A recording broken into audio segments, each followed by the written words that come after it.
možemo pažljivim čitanjem Kurana zaključiti da je Isus ipak više od čoveka. Po Kuranu, začet nadprirodno, neki hrišćani su Muhameda i njegove sledbenike od početka smatrali kao jednu hrišćansku sektu. Svaki pravi musliman bi trebalo da čita Bibliju.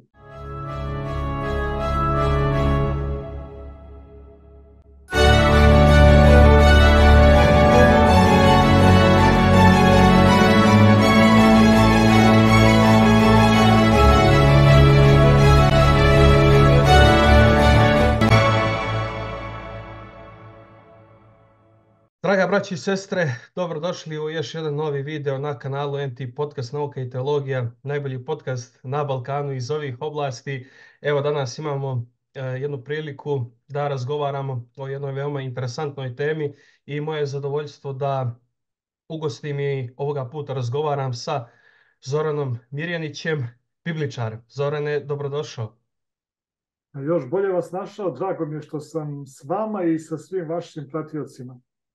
Obavezno zapratite ovaj naš kanal za još ovako interesantnih emisija. Današnja tema je zaista interesantna i vjerujem da će biti svima poučna. Razgovarat ćemo o islamu, razgovarat ćemo također i o Kuranu, a i dotaći ćemo se nekih biblijskih tema i generalno nekih, da kažemo, spornih tačaka kad se razgovara generalno u dijalogu između hrišćana i muslimana i naravno nekih zajedničkih tačaka.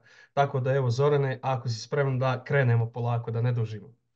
Ma da li sam spreman, to je veoma zanimljivo pitanje. Ja ne znam da li iko može biti spreman da za jedno sat i po razgovora obuhvati sve teme koje su pred nama pod ovim krovnim naslovom, ali pokušat ćemo nešto da uradimo, da našim pratiocima damo, ja bih rekao, osnovne odgovore na pitanja koja slede, da bismo mogli imati neku, hajde da kažem, bar malo jasniju sliku, jer koliko god da nekad pomislim da islam više možda nije zanimljiva tema, vesti iz našeg okruženja, šireg ili bližeg, me demantuju uvek u tome. Da, naravno. Evo da krenemo onda sa prvim pitanjem. Generalno, koju su religiju praktikovali Arapi prije prihvatanja islama i kako je došlo do širenja islama? Dakle, koga je propovjedao, kada, gdje i kako je generalno prihvaćen u narodu? I naravno, u konačnici, da li je islam religija? Mogu da razumijem kako je došlo do širenja hrišćanstva, zato što su Izraeljci, odnosno Jevreji, očekivali Mesiju. I onda je taj Mesija došao, neki ga prihvataju kao Mesiju, neki ne prihvataju kada govorimo o Isusu Hristu, ali to je nešto što se očekivalo, narod je bio pripremljen i došlo je do širenja hrišćanstva. Međutim, evo, razgovaramo sada o ovom pitanju što se tiče islama. Zoran, izvoli. Ajde, pre nego što počnemo s odgovorom na prvo pitanje, ja bih samo voleo da napomenem par detalja, čisto ovako kao neki uvod. Iz prostog razloga što pitanje i hrišćanstva i islama, pogotovo u međusobnom susretu, je nešto što je veoma značajno i rekao bih vekovima unazad ostaje nedovoljno obrađeno s obe strane. Uglavnom, ono što se može zapaziti je da i jedni i drugi ili se zadržavaju nekako u svojim granicama postojanja, osim kad su ratovi u pitanju, da? Ili pokušavaju da deluju prozelitski, to jest da onu drugu stranu privedu k sebi. I to je, hajde tako kažemo, neka vrsta dijaloga koja postoji ili ne postoji u našem vremenu. S druge strane, u običnom narodu susrećemo se sa tim detaljima da ljudi uglavnom izbjegavaju dublju komunikaciju sa tom drugom stranom koja god daje, iz prostog razloga što gotovo ništa i ne znaju. Ono što znaju iz svoje perspektive, dakle, ono što im se priča, ono što čuju, je često dovoljno negativno da prestraši obične ljude i da ih jednostavno udalji od moguće komunikacije. Ja bih voleo zato da koliko god da su pitanja koja su pred nama teška, ovo bude jedan pokušaj, jedan doprinos tome da se o temama koje su pred nama, ja bih rekao koje su veoma ozbiljne, pristupi na takav način da se uspostavi određeni most, da se jednostavno van nekih šablona pristupi komunikaciji, dijalogu i da budemo, eto, hajde, ako ništa drugo, ovim podcastom pokrenuti da razmišljamo drugačije. Kaže ono, razmišljaj van kutije, da? Kad se prevede na engleskog, ja volim da izađem iz kutije, ne samo da razmišljam van kutije, da izađem iz kutije, ima života van kutije. Hajdemo da vidimo dok ćemo stići, šta se nalazi tamo. Makar upao u neku drugu kutiju, da ima i to. Naravno, mislim, to je i jedan od ciljeva ove emisije zašto i snimam. Evo, ako možeš onda da odgovoriš na prvo pitanje. Ako želiš, mogu te podsjetiti, ali... Da, u redu je, u redu. Dakle, koju su religiju praktikovali Arapi pre pojave islama? Pa ono što je zapisano praktično u svakoj knjizi, to smo učili, ja verujem, još i u osnovnoj školi u nekim kratkim crtama, pre pojave Muhameda, muslimani, sadašnji muslimani, pardon, pre svega Arapi su bili politeisti. Isto tako to možemo reći i za ostale narode koji su u tom prvom talasu prihvatili islam, da su dobar deo njih bili zapravo politeisti. Jer kada pogledamo, islam se širio među Arapima u prvom redu. Kada je Muhamed počeo dobijati svoje objave preko anđela Džibrila ili Gavrila, kako mi to kažemo, Gabriela, on je bio u jednoj pećini. Verovatno je to bilo mesto gde je on povremeno odlazio u osamu. Moguće da je praktikovao nešto što je tada već bilo prisutno i u hrišćanstvu, jer tada već postoje određeni pokreti ili pojedinci koji su se izdvajali tako iz društva i provodili određeno vreme u pećini. To je neki sam početak monaških pokreta. Više manje zavisi kako gde su se u svetu pojavljivali. I svi ti monaški pokreti su imali za cilj da jednostavno pomognu pojedincu da sagleda svoj život, da eto ima vremena da razmišlja o ovom ili onome, da se utvrdi u nekim svojim odlukama, to je ono u idealnom obliku, mada među monasima na samom početku bilo i koje čega drugog, ali sasvim moguće je da je upravo jedna od takvih situacija kada je Muhamed bio u svojoj pećini, pojavio mu se anđeo i počeo je da mu objavljuje stvari koje je Allah, Bog, imao da mu poruči. Možda samo još jedan detalj u vezi sa tim, čisto da se ne bi kasnije vraćali. Allah nikada direktno nije komunicirao sa Muhamedom, nego je zapravo uvek bio Džibril taj koji je prenosio objave. Sad, 3 godine je prošlo od kako je Muhamed počeo od 1610. Dakle, pa nadalje 3 godine je prošlo dok nije izašao na scenu i dok nije počeo to što je njemu objavljeno da deli s drugima. Kada se pojavio, pre svega među svojim Arapima, ljudi su različito reagovali. Međutim, u Meki gde je bio, tu je bilo i Jevreja, i hrišćana, jedni i drugi zapravo nisu uopšte imali nameru da slušaju bilo šta o tome, nije ih interesovalo, ali pokušao je da radi sa svojima. Jer smatrao je da njegov narod, Arapi i svi ostali koji su bili Ibrahimovi ili Avramovi potomci, da treba da se reformišu, da jednostavno pokušaju da nešto učine bolje od svog života, jer ono što je zapravo bilo veoma važno, to je da je njihov život bio potpuno drugačiji od onoga što je bilo propisano, možemo reći, u svetim knjigama. Tako da... Je li došlo do prelaska, mislim, Muhameda iz Meke u Medinu, baš iz tog razloga zato što u Meki nije bio prihvaćen njegov način propovijedanja? Da, ne samo to, nego je došlo do zaoštravanja situacije, tako da je on sa svojim sledbenicima kojih je već imao u tom periodu praktično povukao se u drugo mesto koje se kasnije naziva Medina. A imamo li taj istorijski kontekst kako je prihvaćen u narodu? Mislim, sad počeli su neki ljudi da ga slijede, ali na osnovu čega su oni njemu povjerovali? Da, mislim, evo, spomenuo si da mu se anđeo Gabriel javio dok je on bio u pećini. Dakle, kako je došlo, kako je on nastupio kao ličnost i ko je on, mislim, koji je zauzimao status tada u tom društvu i onda izlazi i propovijeda to. I Da. odjednom dobija veliki broj sledbenika. Ja mislim da bi se slično dogodilo i sa bilo kojom osobom koja bi se danas pojavila tako i kada neko počne ubedljivo da govori o tome, Bog mi se javio, zahteva ovo ili ono. Ja mislim da bi u svakom slučaju bilo ko da nastupi na takav način imao određeni broj sledbenika. To ne sumnjam. Tim pre ako se poziva na određenu reformu, na promjenu života, na stvari koje su zdravorazumske, jer pozivanjem na poštovanje jednog Boga uz promjenu života, onako kako je to u velikoj meri objavljeno u Kuranu, to nije nelogično, to je sasvim dobro, to je korisno.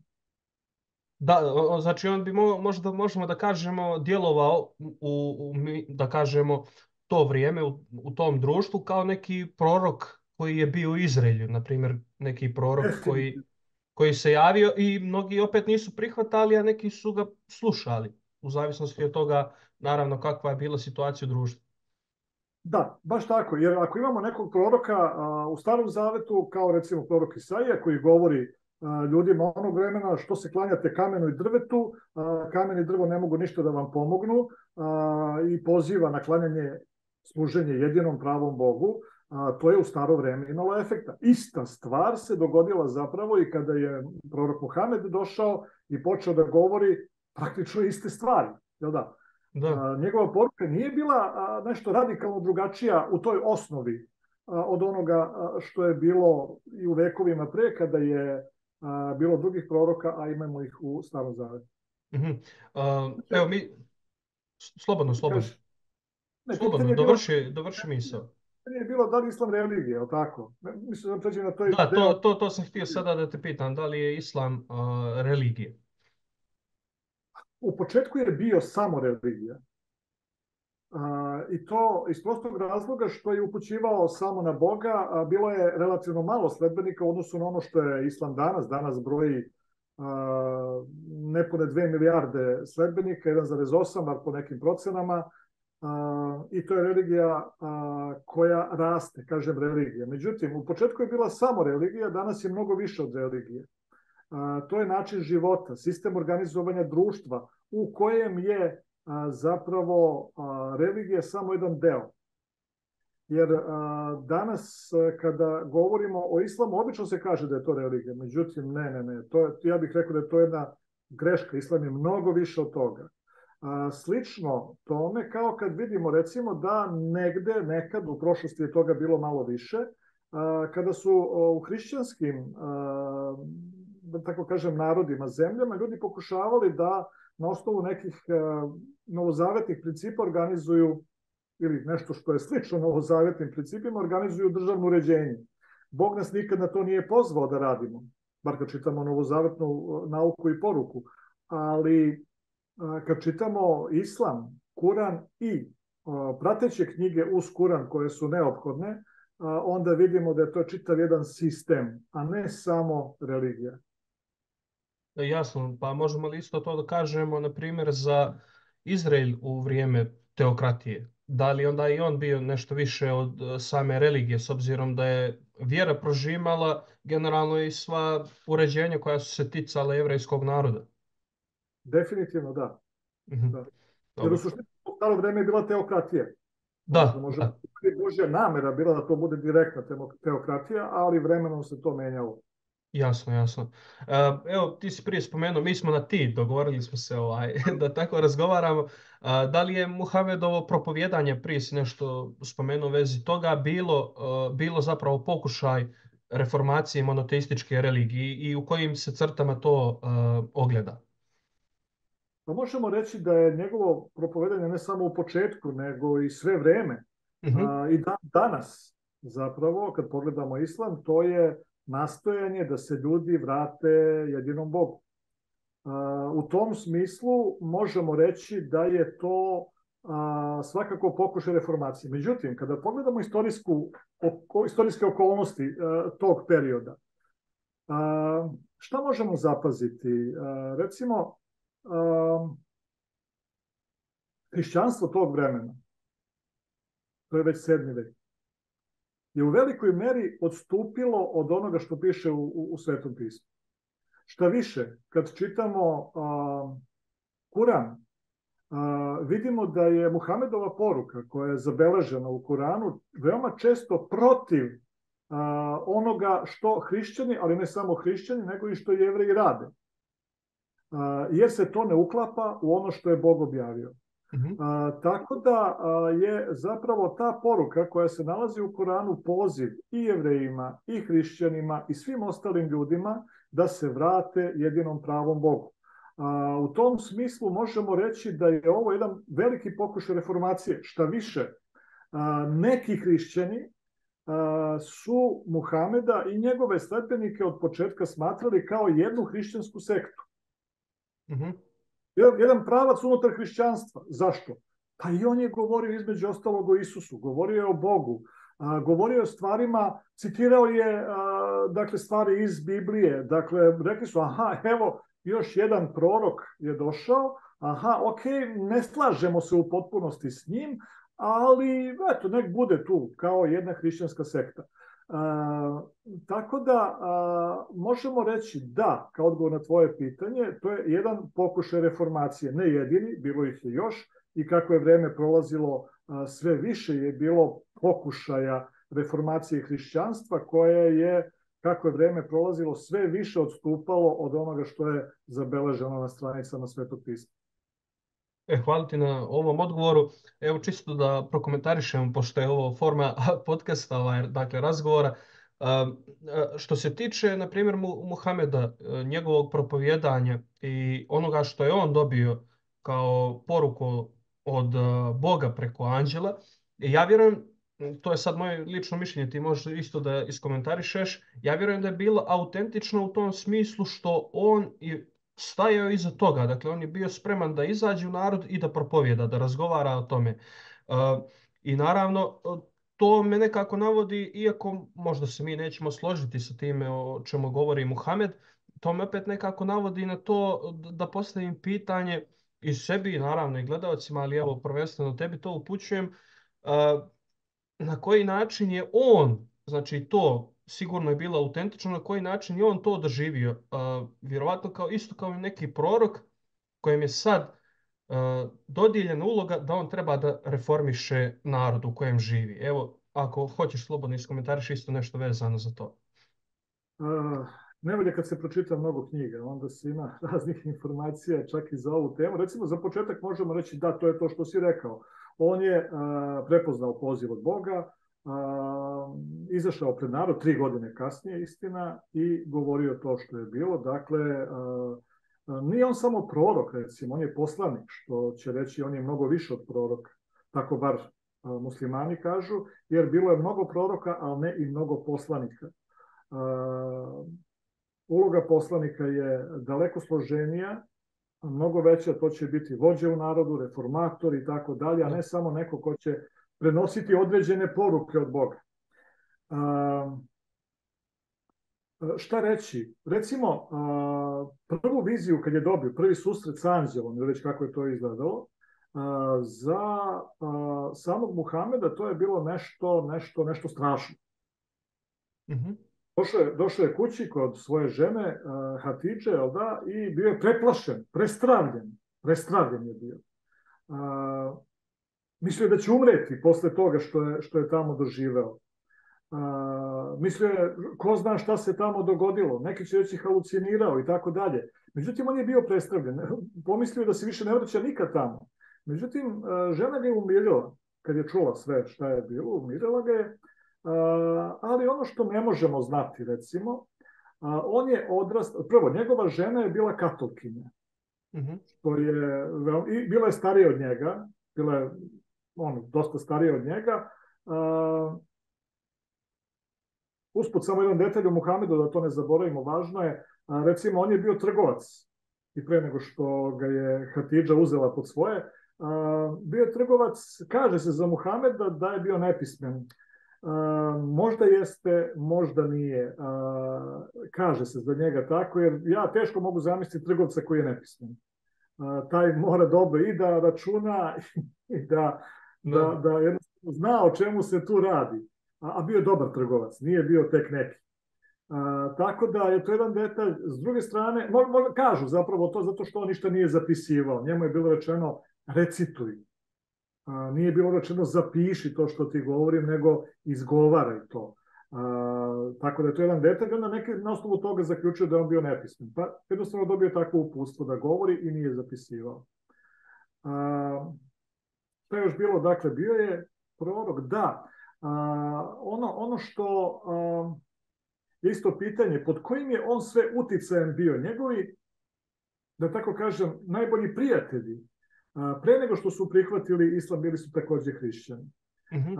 I on je u startu bio pod velikim uticajem hrišćana, istina tih istočnih hrišćana, sirijskih hrišćana, među kojima je bilo dosta raznih frakcija, raznih struja. Neki od njih, recimo, kad se pogleda istorijski, i nisu prihvatali Isusa za Boga. Tako da možemo reći da je jednostavno i to shvatanje koje je bilo među hrišćanima na određen način ostavilo traga i u Kuranu i tako dalje i tako dalje. Sad, kako je to tačno bilo, šta se događalo, ne možemo znati. Jednostavno ne možemo znati. Postoji predaja, postoji nešto što ide od s kolena na koleno i došlo je do nas i jednostavno možemo prihvatiti ono što nam muslimani kažu, da, bilo je tako. Ali tačno kako je bilo, niko sa sigurnošću ne može reći. Znači, ako sam te dobro razumio, samo ako možeš kratko da to ponoviš, kad mu je Gabriel diktirao, on je to pamtio, nije zapisivao. Nije mu diktirao, da je diktirao, zapisao bi. Dakle, govorio mu je i on je to pamtio. Pamtio, da. Upamćeno je prenosio dalje. Ali iz više puta, je li tako? Nije čitav, na primjer, Kuran sa 114 sura danas nije čitav, je li tako, odjednom, nego iz više puta mu se javljao anđeo. Tako je. Dobro. Sljedeće pitanje. Da li postoje kontradikcije u Bibliji? Dakle, da li je ona izmijenjena i korumpirana kako govore muslimani i naravno dalje možemo da iskomentarišemo i njihovu svetu knjigu, da li kopije Kurana imaju tekstualne varijante kao što je slučaj sa kopijama Biblije, pošto znamo da nemamo originalni Kuran. Sad, da li imamo originalni Kuran? Ako pitaš muslimana, neće reći ima, postoji.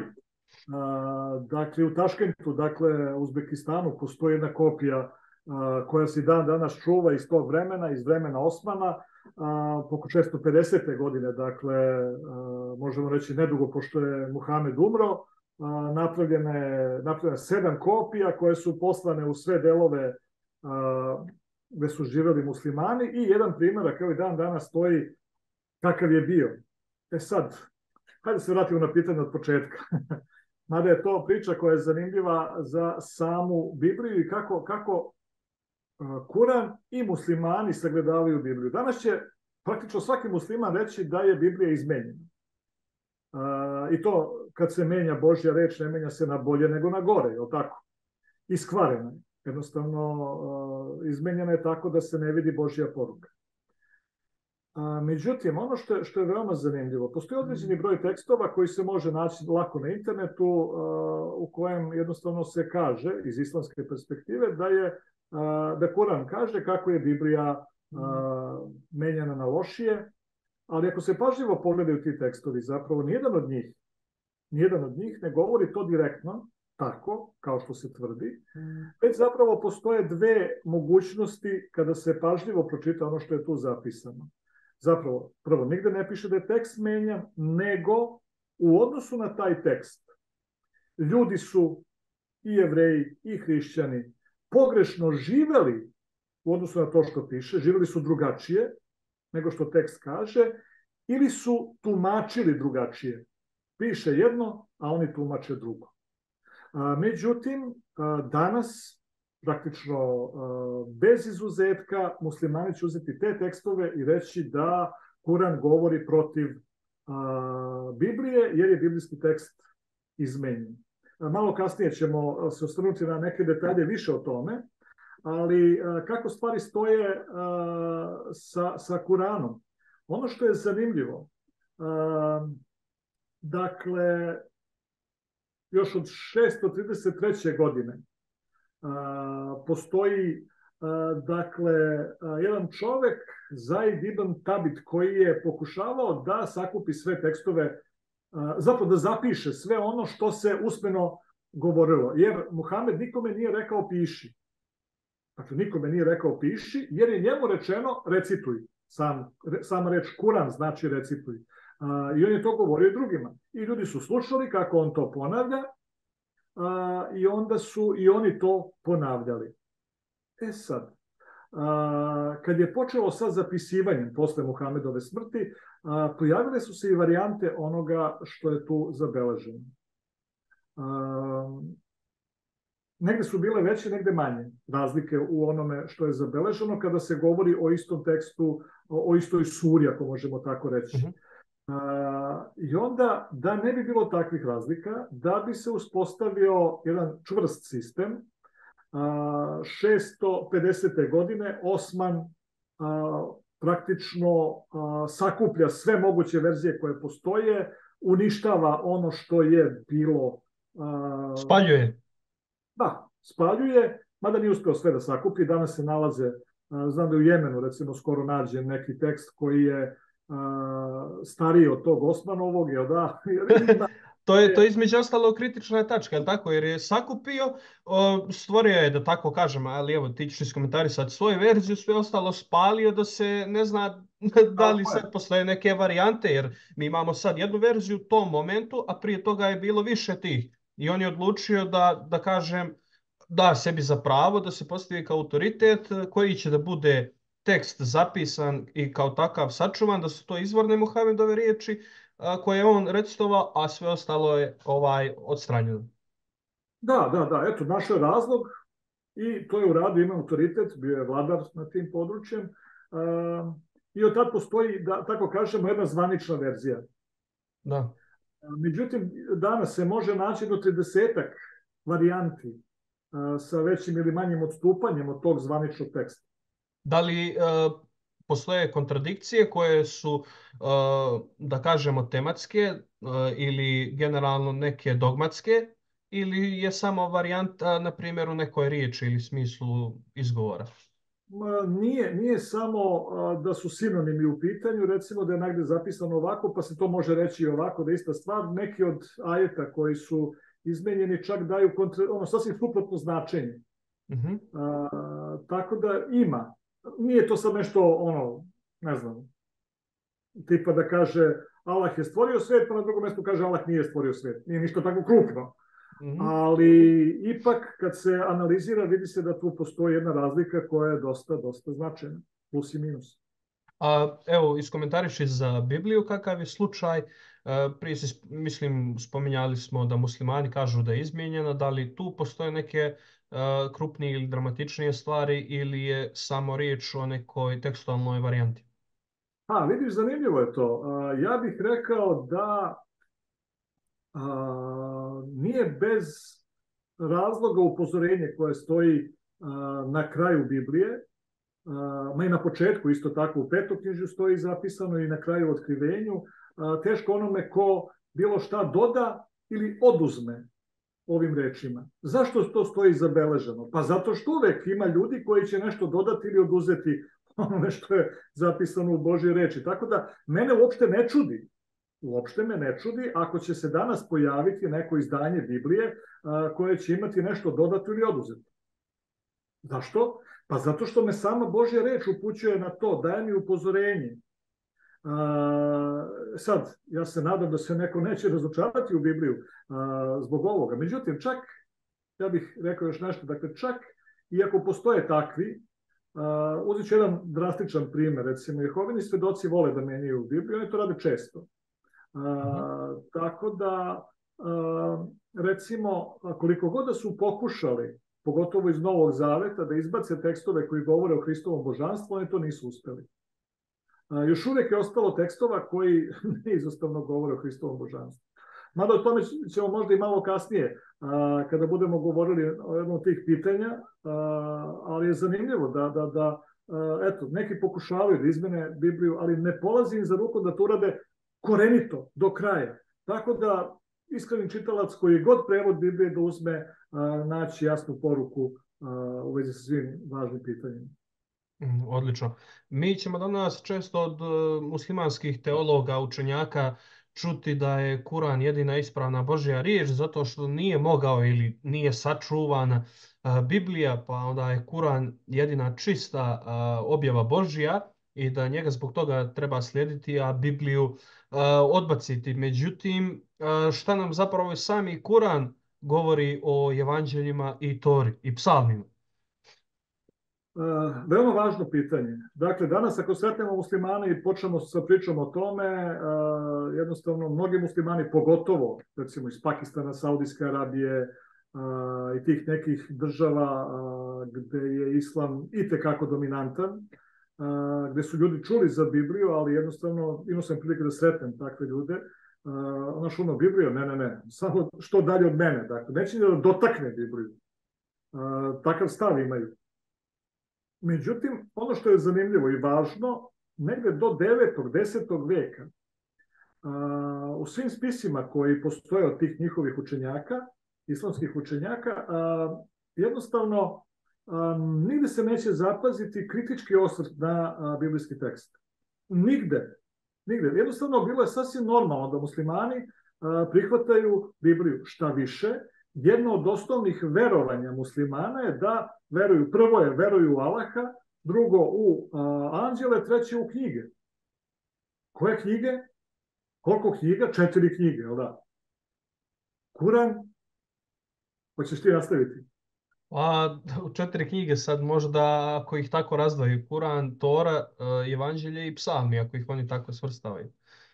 Tako samo drugačije zovu, upravo tako. Da. Da, Tevrat, Inđil, Zebur i Kuran na kraju. Da, tako da su to te 4 knjige, možemo reći iz naše perspektive Stari i Novi Zavet i Kuran, i to su knjige koje jednostavno su, da tako kažem, nešto što bi trebalo se podrazumeva kao normalno za muslimane. Ali negde od 10. veka pa na ovamo sve više se vidi među islamskim učenjacima da su protiv Biblije. Tako da danas većina jeste, zvanično kad se govori o tome, međutim i danas ima ljudi koji će otvoreno reći da jednostavno Bibliju treba uzeti za ozbiljno. Kad kažem Bibliju, mislim na jednostavno Stari i Novi Zavet ili već kako će oni reći Tevrat, Zebur, Inđil. Pa i između ostalog o tome nam govore i tekstovi u Kuranu. Ako se ne varam, ima čak 13 stihova koji govore o evanđeljima i koji upućuju na to da se hrišćani trebaju voditi, da treba njima da bude suđeno na osnovu tog otkrivenja za njih. Sam li u pravu? Ja, ali ne samo to. Ti tekstovi su mi izuzetno zanimljivi. Ja bih volao da pročitamo nekoliko. Ajde, slobodno, to će biti zanimljivo. On tebi objavljuje knjigu, pravu istinu, koja prethodne potvrđuje. A Tevrat i Inđil objavljuje još prije kao putokaz ljudima. Ja ću čitati iz Korkutovog prevoda jer je najrasprostranjeniji, mada nije najtačniji, ali za nas ne pravi toliku razliku. Jer sve što je zabeleženo jednostavno dovoljno jasno, tako da ko razume, ko čita i hoće da razume, razumeće. Da? Dakle, objavljena je knjiga, prava istina, kaže, koja potvrđuje prethodne objave. Ok, pa dalje kaže, i sledbenicima Inđila smo bili naredili da sude prema onome što je Allah objavio u njemu. Oni koji nisu sudili prema onome što je Allah objavio, pravi su grešnici, buntovnici. U drugom prevodu. Znači oni u suštini hoće da kažu za hrišćane, a to smo prije komentarisali u prvom i drugom pitanju, čekajte, evo, Allah vam je objavio u Inđilu ili Evanđeljima kako trebate da činite. I ako tako ne činite, onda ste grešnici. Znači, trebate da se vratite tome što vam je Allah objavio. Ali ako sad krenemo s onom prethodnom izjavom da se zadnjom knjigom potvrđuje ono prethodno, onda praktično tu nema neke razlike u objavi i ono što je rečeno u Inđilu treba da poštuje svako danas, a oni koji to ne rade su grešnici, Da, pobunjenici. To da. je točno ozbiljna stvar. Da, evo, možeš da navedeš još tekstova ako imaš. Ima. Ja nisam sve stavio, ima ih mnogo. Slobodno, sve što si pripremio, iznesi, pošto je ovo jako zanimljivo. Izdvojio sam nekoliko. Dakle, kaže, o vernici, verujte u Allaha i poslanika njegova i knjigu koju on svome poslaniku objavljuje i u knjigu koju je objavio pre. Dakle, verujte jedno i drugo. Nema razlike. Nije sad pitanje ovu ću manje prihvatiti, onu više, ovu hoću, ovu neću. Ne. Ovo što je jeste, ovo što je bilo pre, prihvati i veruj sve što piše. A pazi sad ovo. Kaže, a onaj ko ne bude verovao u Allahe i u meleke njegove i u knjige njegove i u poslanike njegove i u onaj svet, dakle to su osnovna verovanja navedena ovde, kaže daleko je zalutao. Da. Da, melek u smislu to su anđeli za nekog ko ne zna. Da. Sad u tom kontekstu interesantno, mi kao hrišćani mi nemamo problema sa Kuranom. Možemo da kažemo Kuran nije objava Božja, možemo da kažemo Kuran nije tačan. A Kuran nama govori da trebamo da slijedimo, dakle, evanđelja, Toru, psalme i tako dalje. Ali onda bih ja rekao da su današnji muslimani, teolozi, apologeti islama, koji hoće da predstave da je Biblija zapravo kontradiktorna, da je izmijenjena, oni su u problemu. Jer ta njihova knjiga, zapravo Kuran, sveta knjiga, govori im da trebaju isto tako da poštuju objave Allahove u tim drugim knjigama, prethodnim otkrivenjima. Ja bih rekao možda samo još nešto. Oni muslimani koji ozbiljno čitaju Kuran, a većina ih ne čita ozbiljno, su stvarno izuzetni vernici.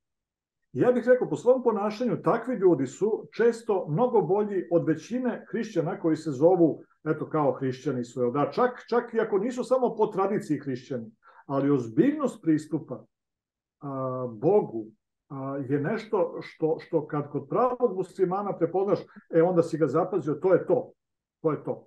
Da. Tako da danas pravi musliman će biti izazov mnogim hrišćanima. Jasno. A evo ako možeš da nastaviš sa tekstovima tim što si pripremio. Kaže, mi smo objavili Tevrat u kome je uputstvo i svetlo. To je sad ovo, Tevrat. Dakle, Tora, Stari Zavet, tako. Tu je uputstvo i svetlo. Po njemu su Jevrejima sudili vjerovjesnici, koji su bili Allahu poslušni, čestiti ljudi i učeni, od kojih je traženo da čuvaju Allahovu knjigu i oni su nad njom bdjeli.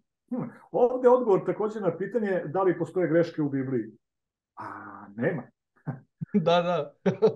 Jednostavno, sam Kuran kaže da nema greške. Zašto? Zato što je od njih traženo da čuvaju to što je u Bibliji i da bdiju nad tim da se neka greška kojim slučajem ne provuče da se ne zabeleži tako u Bibliji. Da. A tebi objavljujemo knjigu, samu istinu, i sad opet idemo, da potvrdi knjige prije nje objavljene i da nad njima bdi. Pazi sad ovo. Dakle, da potvrdi i da bdi. Praktično Kuran, time i sledbenici Kurana, treba da veruju, potvrđuju i da bdiju nad Biblijom. I sad pazi ovo, ako kaže musliman da je Biblija iskvarena, što to znači? On je u problemu. A nije uradio posao. Da, nije uradio posao koji mu Allah govori da uradi i druga stvar, opet odbacuje Allahovu objavu preko spisa kao što su Tora i Evanđelje i Psalm, naravno. Da, jer ako je muslimanima dato da čuvaju Bibliju, onda kako će musliman reći da je Biblija iskvarena? Onda će reći, mi smo se zeznuli. I onda je Bog morao da ponovo šalje poruku, ali i ta poruka Kuran opet upućuje na ta otkrivenja. Kuran kaže, zapazi, Kuran je napisan od 650. pa nadalje, recimo, možemo reći 630 i neke, je počet sa pisanjem i tada sve ono što je zabeleženo u Kuranu kaže da je Biblija bez greške. Sam Kuran kaže, ne možemo pričamo što hoćemo, ali Kuran kaže da je bez greške. Tako da sam ja po tom pitanju onda miran. I ja maksimalno kad sam saznao za to. Ono što je zanimljivo, mnogi islamski stručnjaci, dakle, za teologiju, Zakir Naik ili neki drugi, će koristiti kritike koje su na Bibliju, tako, koje su pisali neki polovni, ja bih rekao, teolozi. Teolozi koji su imali veliko znanje, ali su malo odlutali od onog osnovnog što piše u Bibliji. Tako da u hrišćanstvu, u teologiji može da se čuje za pojmove više i niža kritika Biblije, tekstualna istorijska kritika Biblije. I sad, recimo, kad sam slušao tako neke izjave od tih islamskih apologeta, kao čekaj malo, ovo nije ništa novo. Mislim, sve mi je to poznato. Nije on sad čitao Bibliju pa našao nešto zanimljivo da sad napada Bibliju. Prvo što napada Bibliju, napada Božju reč, kako piše u Koranu. Čini krivo pred Bogom. Umjesto da bdi nad njom. Da, ali jednostavno druga važna stvar, pa to ne treba mu nikakva inspiracija, niti ozbiljno čitanje Biblije da bi našao te neke zamerke. I ima toga što su pisali polovni hrišćani koliko hoćeš, razumeš, protivnici hrišćanstva i bez islama, i bez muslimana. Ima i dovoljno. A onda ostaje pitanje, kao kad bi recimo ja rekao, u Kuranu postoje neke nedorečenosti. A onda bi mi musliman rekao, čitaj malo bolje, to je duboka knjiga, znaš. Hoću, nema problema. A sad kad misli musliman kaže, u Bibliji ima neke kontradiktornosti. Pa ja bi on isto rekao, čitaj malo bolje, duboka je knjiga, razumeš? Jednostavno ne razumeti. Tako je. Mislim, budimo realni, pazi, jednostavno nije to tek tako da se igramo s Božjom objavom. Ono što je Bog rekao nadilazi svakoga od nas ponaosob. Svakoga od nas. Dakle, ko sam ja da budem autoritet? Samo je Bog autoritet. Njegov reč je autoritet. Tako da, to su veoma, veoma ozbiljne stvari. No, aj samo još par tekstova. Kaže na više mesta. Kaže, niko ne može Allahove riječi izmijeniti. Allahove riječi niko ne može izmijeniti. Dakle, to su dva teksta. Pa onda dalje kaže,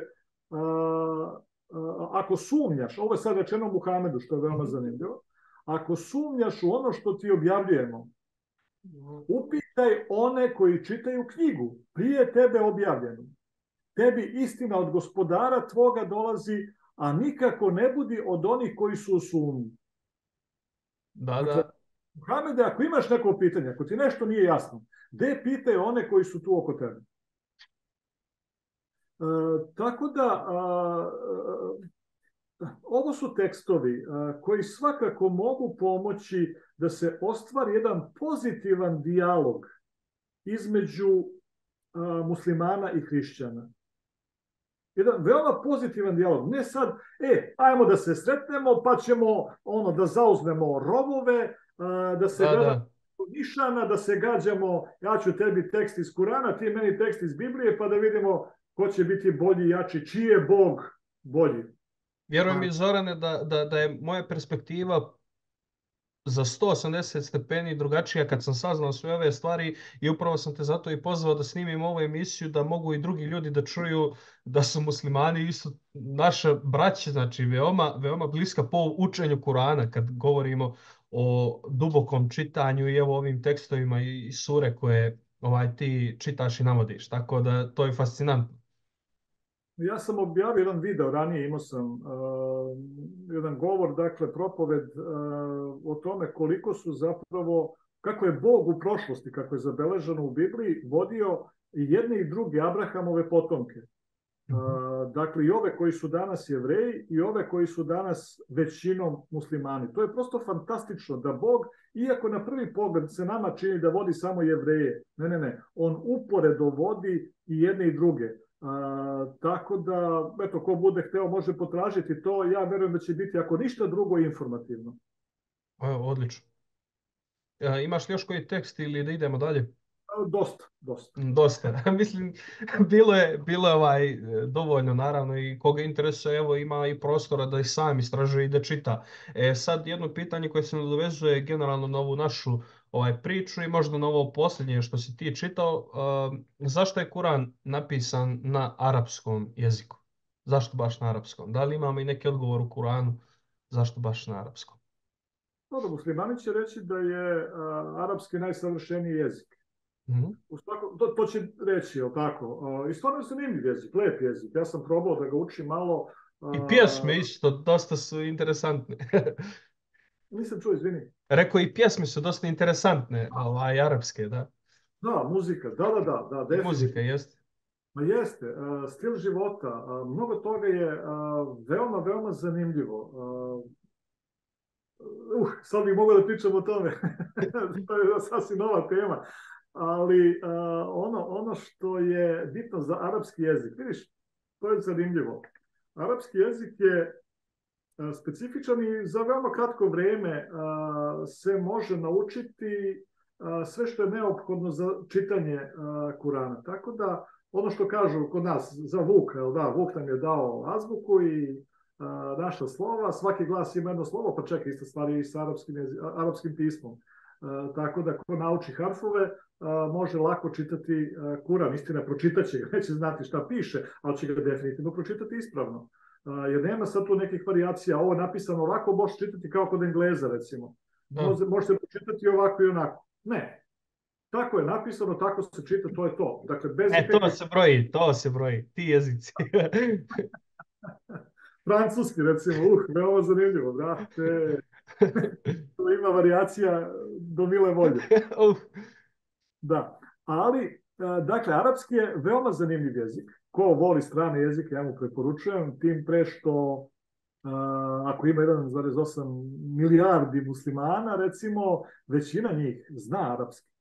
Pogotovo na tom području od Magreba, dakle, od zapadne Afrike, dakle, ovaj deo Sredozemlja, pa onda Bliski istok, tu se definitivno govori arapski, ali i kasnije svi ostali muslimani, bez obzira da su Indoneziji, Maleziji i Pakistanu, gde god da su, na Filipinima, ok, imaju svoj materni jezik, neki lokalni, ali oni uče arapski. Tako da je arapski jedan veoma, veoma zanimljiv jezik. Interesantno je, Turci nisu hteli da uče arapski, oni su prihvatili islam, a nisu hteli da uče arapski. To nisam znao.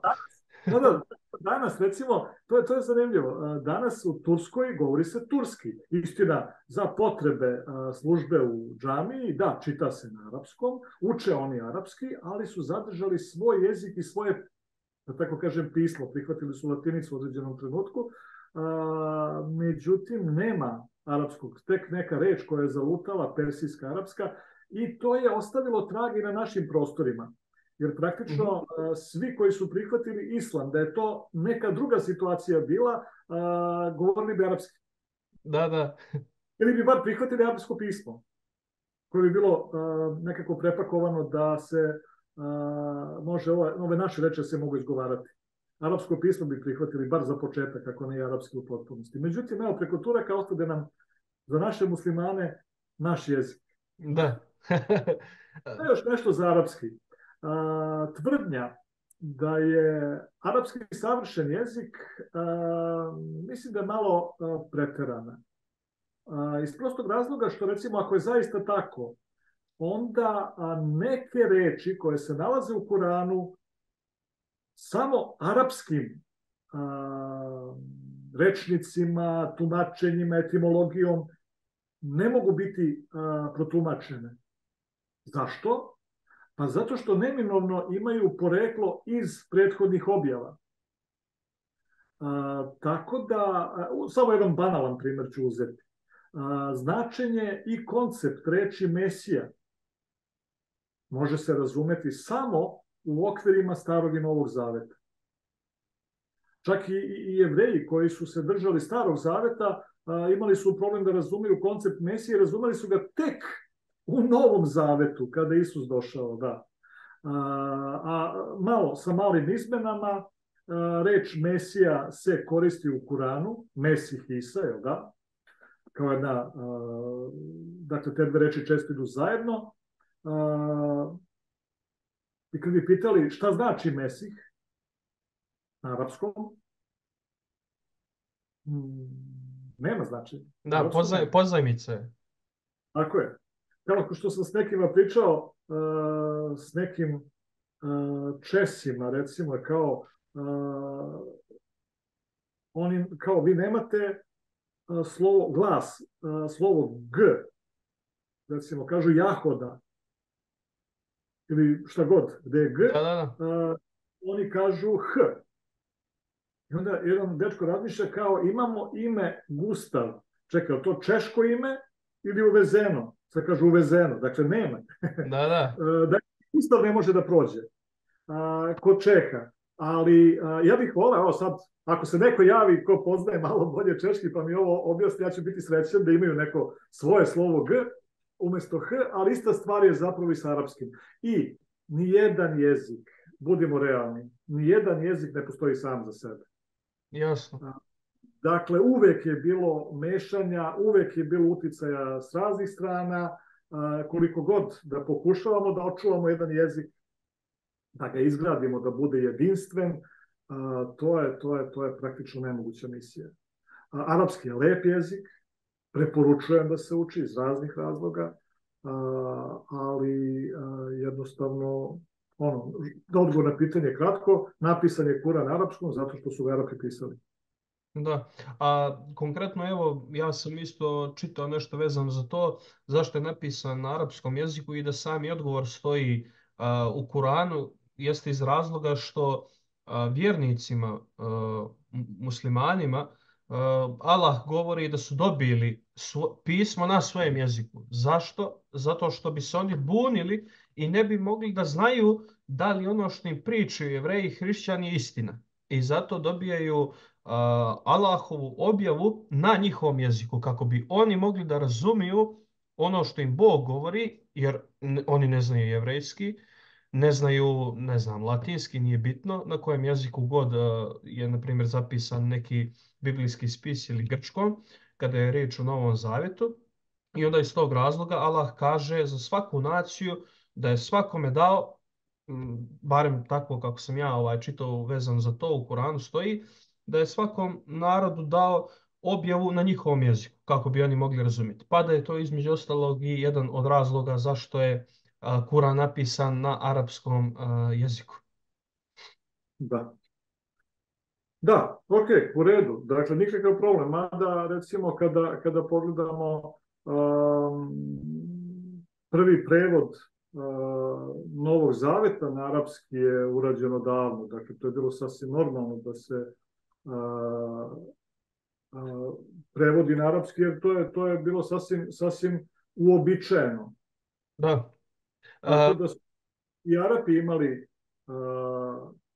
eto, da kažemo, prevod na arapski Biblije, biblijskog teksta. Jasno. Da li je isto, sad govorimo o entitetu, da li je isto Allah kod muslimana i Bog kod hrišćana? Vrijedno je napomenuti da i Jevreji i hrišćani sa arapskog govornog područja koriste izraz Allah kada govore o Bogu, ali u smislu entiteta. Da li je to isto? Da, i to je nešto što se praktično nadovezuje na ovo što smo sad pričali.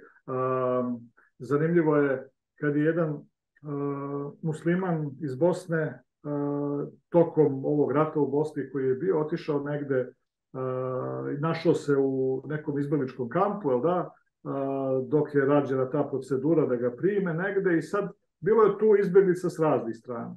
Dakle, i muslimana i nemuslimana, i njemu je bilo u jednom trenutku veoma neobično kada je čuo neke Arape, nemuslimane, kako se pozdravljaju sa selam aleikum. Za muslimane s naših prostora to je religijski pozdrav, možemo reći. Kao kad bi, ne znam, rekli pomoz Bog junače, da, otprilike Bog ti pomogao, ili ono, hvaljen Isus, tako, hvaljen Isus budi. Dakle, otprilike mi prepoznajemo to kao pre svega religijske, verske pozdrave. Tako i za naše muslimane, kad se kaže selam aleikum, evo ga, jedan koji zna kako se pozdravi, još ako pozdravi na pravi način, onda je to, dakle, jedan koji zna znanje. Tako da je ovom našem muslimanu to bilo veoma neobično kad je shvatio da se jedan hrišćanin pozdravlja sa selam aleikum. Onda je pitao kako je to moguće. Pa kaže, to ti je ko dobar dan. Jel da? Da, To ti je svakodnevni pozdrav. To nema nikakve verske note u sebi. Istina, za ovo što si pitao, ima ljudi koji pokušavaju da udenu mnogo više verskog sadržaja, nekog isključivog verskog sadržaja u neke reči koje se koriste na arapskom. Tako da, recimo, Novi Zavet, kada je prevođen i danas koji se koristi među Arapima hrišćanima, uopšte ne samo Novi Zavet, nego i Stari Zavet, koristi za Boga reč Allah. da. Sad, da li su ga pogrešno preveli? Neki bi rekli, a ne može, Allah je isključivo muslimanska reč. Ja mislim da je Burma u pitanju. Oni su čak zabranili da bilo ko drugi koristi reč Allah, bilo koja druga vera, ako mogu tako reći, hrišćani ili bilo koji drugi ne smiju koristiti reč Allah, to je isključivo muslimansko. Tako da su to neke stvari koje su veoma neobične. Pa kako ćeš Boga nazvati ako gledamo reč Allah je mnogo približnija onome što je zapisano u Bibliji. Izvedenica od El, je li tako? Da, da. I to je među semitskim jezicima sasvim normalno. Mi smo da. onda u problemu. Zašto? Zato što reč Bog je izvedena iz bogatstva. Da, pa ništa, definitivno od sad ću ja kad god imam priliku da govorim Allah, tako da to će neko da bude interesantno, ali imam objašnjenje za to, zato što je to između ostalog, eto, sasvim legitiman pozdrav i odnosi se eto na To je isti selam aleikum, entitet. da? Da, ili selam aleikum, to mislim često puta znam da kažem, sve zavisi kad se s kim pozdravljam, ali i odgovor aleikum selam. Da, Ovaj, pazi ovo, kad Isus posle vaskrsenja došao među učenike svoje, kako ih je pozdravio u gornjoj sobi kad su bili? a, pomogni mi. A hoću. Mir vam, jeli? Tako Mir je, vam, mir, da, mir, mir vam, da. Selam aleikum. Ono, mir Boži. Da, da. Pa to je to. da. Eto, sad je pozadina tog pozdrava tamo tako. Na primjer, isto evo, možemo da kažemo, za naš jezik, opet imamo translaciju riječi Bog, ako ćemo da kažemo izvorno, evo zapisano na evrejskom, mi kažemo Bog. Šta znači Bog? Znači, mi prevodimo, na primjer, Isus Hristos. Šta je Isus Hristos? Znači, tamo piše Ješua Hamašijak, znači to je njegovo ime. Mi smo ga preveli kao Isus Hristos, znači Isus Mesija. Tako da eto, to je isto interesantno, ali neko će da kaže, ne možeš, mislim imaju neke strukture i generalno neki pojedinci koji kažu, a ne možeš ti da kažeš Isus Hristos, nego ti moraš da kad se moliš ili bilo što drugo radiš ili generalno ovako razgovor, ti moraš da kažeš Ješua ili i tako dalje, i tako dalje. Ali Ako ne dobro, ne kažeš ulazimo tako, sad u nećete to, ali se obraćaš pogrešnoj osobi, jel da? da. Mislim, to je isto opet kulturološki. Zamislite sad ja nekom kažem ođe, pa znaš kako kaže Ješua? Ko je sad Ješua? Dakle, to može da... Da. Dobro, da vidimo sad dalje. Možda je ovo isto jako interesantno pitanje i dosta ima diskusije o tome. Koje su razlike između Isusa Hrista i Muhameda? S obzirom da znamo da u Kuranu piše da je Isus Hristos, jel tako, Božji poslanik, kao što je i Muhamed.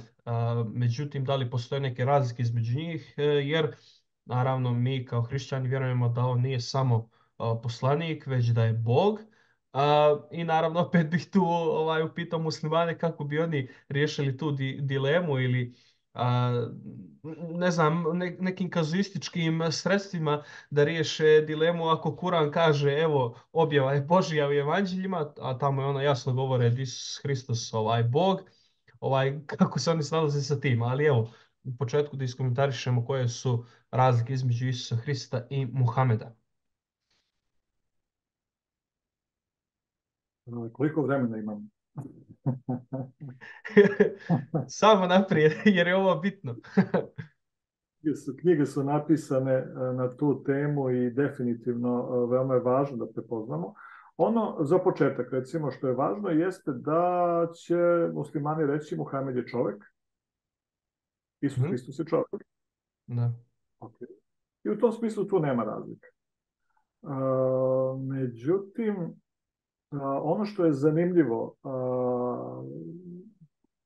Kada govorimo o tim razlikama, pre svega su ovo sličnosti, kako možemo reći, pa zapazi, čak i mnogi ljudi danas jednostavno čitaju Bibliju i reći da, Isus je bio neobičan čovek, ali čovek.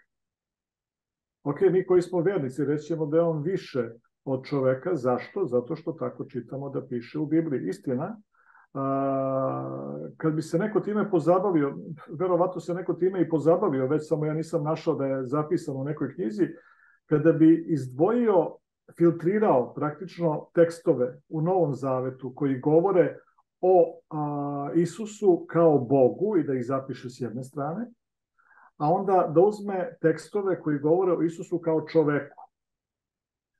I kad bismo ih čitali odvojeno, baš onako, da se povuče jedna debela linija između njih i da se napravi kontrast među tim tekstovima, da se tačno vidi ovo je zapisano ovako, ono onako, bilo bi zanimljivo onda porediti te reči s jedne i s druge strane. Međutim, čitajući Bibliju, čitajući Novi Zavet, stičem utisak da ima veoma mnogo tekstova koji govore o Isusu kao čoveku. Tako da je to stvar koja je veoma, veoma važna. I ne smemo je zapostaviti. Ne smemo je zapostaviti. Definitivno, Isus je bio čovek. Ja kao bibličar, čovek koji nastoji da veruje i da drži ono što piše u Bibliji, reći ću da je Isus ipak i više od čoveka. Sad, zanimljivo je šta reći za muslimanski pristup celoj toj priči, islamski pristup. Oni će reći da je Isa, jedan od poslanika. Sad, tu bi se možda moglo postaviti jedno veoma zanimljivo pitanje. Ako je on isti kao i svi ostali poslanici, zašto se nedovoljno govori u islamu o njemu? Jer ako u istom rangu, istog nivoa, kao Muhamed, onda će se reći, pa dobro, Muhamed je zadnji. Jel da? Pošto je zadnji, on je tu glavni. Realno, mnogo je kompletnija poruka, sveobuhvatnija poruka koja je napisana u Novom Zavetu i jasnija.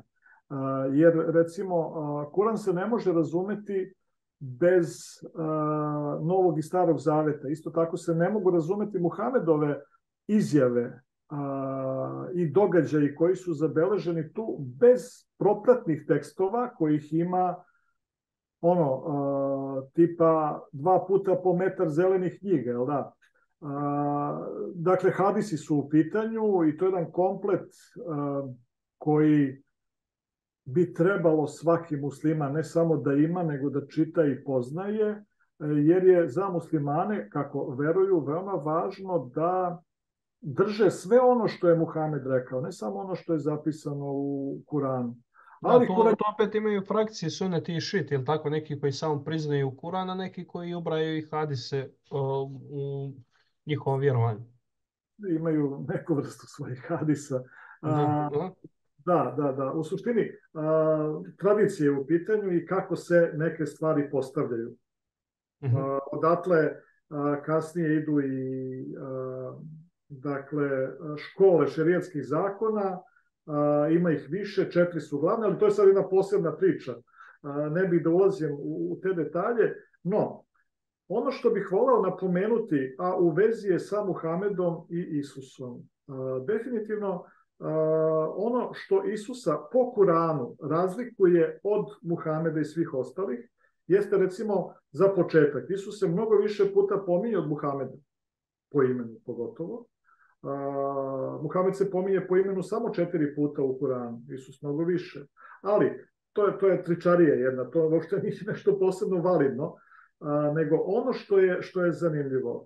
Ja kad sam to prvi put sastavio kao priču, mada, eto, čitajući, skupljao sam te deliće i slagao slagalicu, ono što mi je zanimljivo, došao sam do jednog zaključka koji je meni fascinantan. Dakle, Isus je po Kuranu začet nadprirodno.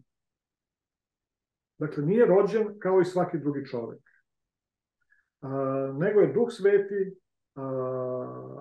dakle učinio čudo s Marijom, jel da? I tako je Isus začet. Mislim da tamo samo piše sin Marin, da niđe ne spominje sin Marije i Josifa ili tako dalje. Da, između ostalog. Time se samo potvrđuje na više različitih mesta i načina upravo ovo što sam sad rekao. Dakle, rođen je nadprirodno. Drugo, dakle, činio je čuda. Muhamed nije činio čuda. Ne samo da je činio čuda, nego je isto tako i stvarao. Ne na način kako je to zabeleženo u Bibliji, recimo pominje se neka golubica od gline koja je bila napravljena i on je tu golubicu od gline oživeo. Misliš u Kuranu da to piše ili? Ovo sve što govorim iz Kurana. U Kuranu, da. Da, ovo je sve što govorim iz Kurana. Tako da, kad pogledamo, to su fantastične stvari. Ne samo da je drugačiji od Muhameda, ne drugačiji od svakog čoveka. Pitanje je, ono što je isto tako zanimljivo, šta se dogodilo s Isusom, da li umro ili nije, to je nešto što ćemo, čini mi se, malo kasnije dotaći, ali veoma mi je zanimljivo da se zna gde je Muhamedov grob i to je jedno fascinantno mesto, možda jedna anegdota. Dakle, Muhamedov grob je mesto gde samo muslimani mogu doći.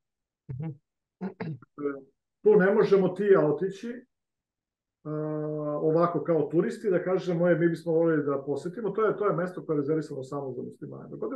Ili da se obražemo pa da prođemo nekako. I da kažeš naravno da je Allah jedini Bog i da je Muhamed njegov prorok, jel da? Da priznaš na taj način, to je šehada, jel da? Da priznaš te neke osnove vere i onda si musliman i onda idi tamo i pošalji razglednicu. Da si bio tamo. Ali dogodilo se jednom prilikom da je neka grupa, radikalna grupa muslimana zauzela Muhamedov grob, oružano su zauzeli, jednostavno su se tu smestili, nisu hteli nikog da puste, a sami muslimani nisu uspeli da ih isteraju odatle, a da ne naprave neku veliku štetu. Da. Da su poslali nekih stranaca, kako će ih pozvati kada ovi nisu muslimani, kako oni mogu da uđu tamo. Pa na brzaka su ovi prihvatili, izrekli su šehadu, reda radi, da bi se to protokolarno prepoznalo da su muslimani i onda su ih pustili tamo, ovi su ih kulturno isterali, već specijalci su, kako će to uraditi. Da, tako da su oslobodili Muhamedov grob. Dobro, znamo gdje je Muhamedov grob. Poenta. Zna se da je Muhamedov grob, dakle to nije nikakva tajna, ali mi još uvijek ne znamo gde je Isusov grob, recimo, što je veoma zanimljivo. Pored svih vekova koji su prošli, pored svih skeptika koji ne veruju da je Isus bio i vaskrsao ili šta već, niko ne može ući u trag tome. Postoje par osnovanih pretpostavki gde bi to moglo biti, ali ne postoji dovoljno dokaza koji bi rekli, baš... I da znamo da je tu grob, taj grob je prazan, je li tako? Da, to je, a ne samo da je prazan, pazi, ne samo da je prazan, nego Kuran kaže da je Isa kod Allaha. Dakle, ako se pitamo gde je Isa, on je kod Allaha, jer ga je Allah uzeo k sebi. Da, oni vjeruju da je Allah napravio, da kažem, trik da obmane ljude da misle da je on razapet, a zapravo ga je on uzeo kod sebe na nebu. U ovom trenutku čak je to manje važno. Jer po Kuranu, koji je čovek na nebu? Samo Isa. Samo Isa. I on će doći ponovo. Što oni vjeruju, to si prije spomenuo, što oni vjeruju o zagrobnom životu? Da li imaju mišljenje isto?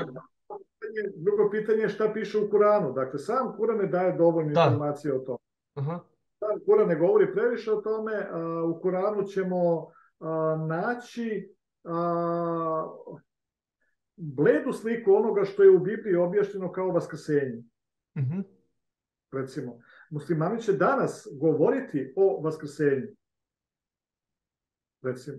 Ali definitivno kad govorimo o Kuranu kao knjizi, svetoj knjizi, samo se spominje Isus da je na nebu kod Allaha, jel tako? Niđe se ne spominje niko drugi, nijedan drugi identitet ovaj. Tako je. Muslimani će verovati u zagrobni život u smislu da postoji dženet i džehennem, je tako, raj i pakao, i sad postoje tu neke priče, da ne ulazimo previše u te detalje, nije ni bitno u ovom trenutku, ali sam Kuran nam ne daje te slike na tako detaljan način, i ono što je zanimljivo, može se zaključiti da postoji vaskrsenje. Međutim, ako govorimo o vaskrsenju, ja srećem ljudi u pravoslavnoj, dakle među pravoslavnim sveštenicima, koji će prihvatati biblijsko razumevanje vaskrsenja, u smislu, ako postoji vaskrsenje, onda ne postoje raj i pakao. Baš sam danas nešto čitao u vezi sa Platonom i njegovim nekim tezama, koje su kasnije ušle u hrišćanstvo kao neoplatonizam. Tako da su te Platonove ideje o raju i paklu zapravo uticale na hrišćanstvo, i danas većina hrišćana veruje u raj i pakao, besplatnost duše, i to je nešto što će verovati danas i muslimani i jevreji. Ali kažem, oko 10. veka je došlo do raznih promjena u tome šta muslimani veruju i kako izražavaju svoju veru. Jer recimo, danas ako bismo pitali jevreje da li postoji besplatnost duše, oni će reći da. Međutim, to se dogodilo 1991. Koje si godište, izvini? Ja 99. Ok. 1991. u Nišu jedna tribina je bila organizovana, i tu su bili, šta znam, moderator koji je vodio sve to, jedan katolik, pravoslavac, rabin iz Beograda je bio, i govorili su o raznim temama po pitanju vere, religije. Između ostalog je bilo reči o besplatnosti duše. I tom prilikom je zapravo rabin na tu temu odgovorio kako jednostavno jevreji ne veruju u besplatnost duše. Kad je to rekao pravoslavac, sveštenik pravoslavni koji je bio pored njega, jednostavno kaže, kako ne veruju, veruju. A da, kao veruju danas, ali to nije ono što je zapisano u našim svetim knjigama. Jednostavno jevreji danas veruju svašta, ali ovo je nešto što se kosi sa biblijskom naukom. Ma kao što su vjerovali i u Isusovo vrijeme. Mislim da je njihovo ubeđenje bilo da će prvo da dođe znak sa neba kad su tražili, da zapravo su mislili da će prije dolaska Mesije da se pokaže Ilija na nebu, tako da mislim i u to vrijeme dosta bilo spornih vjerovanja. Ali evo, da li možeš da navedeš još neku razliku ključnu između Isusa Hrista i Muhameda? Mislim da je ova jedna od najključnijih, da je Isusov grob prazan, a da Muhamedov se zna gdje je.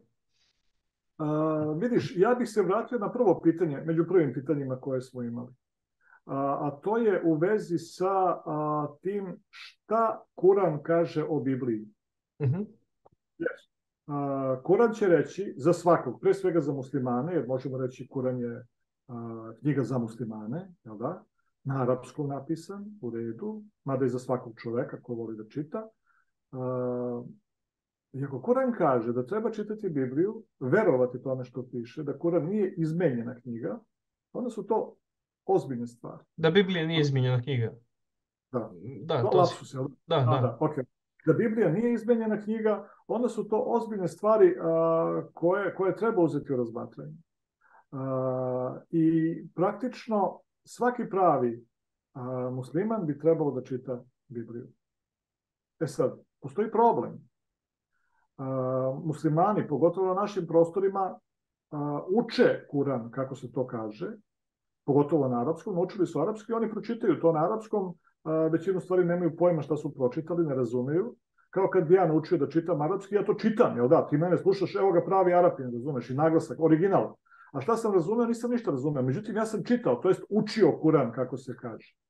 Međutim, čak i kad se čita, kad se nauči značenje reči i kada čitam ili prevod ili original na arapskom, mnogo toga se ne može razumeti bez podrške ovih ostalih prethodnih objava. Ista stvar i s Novim Zavetom.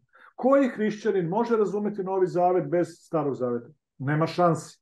Ali pazi, nema šansi da se razume.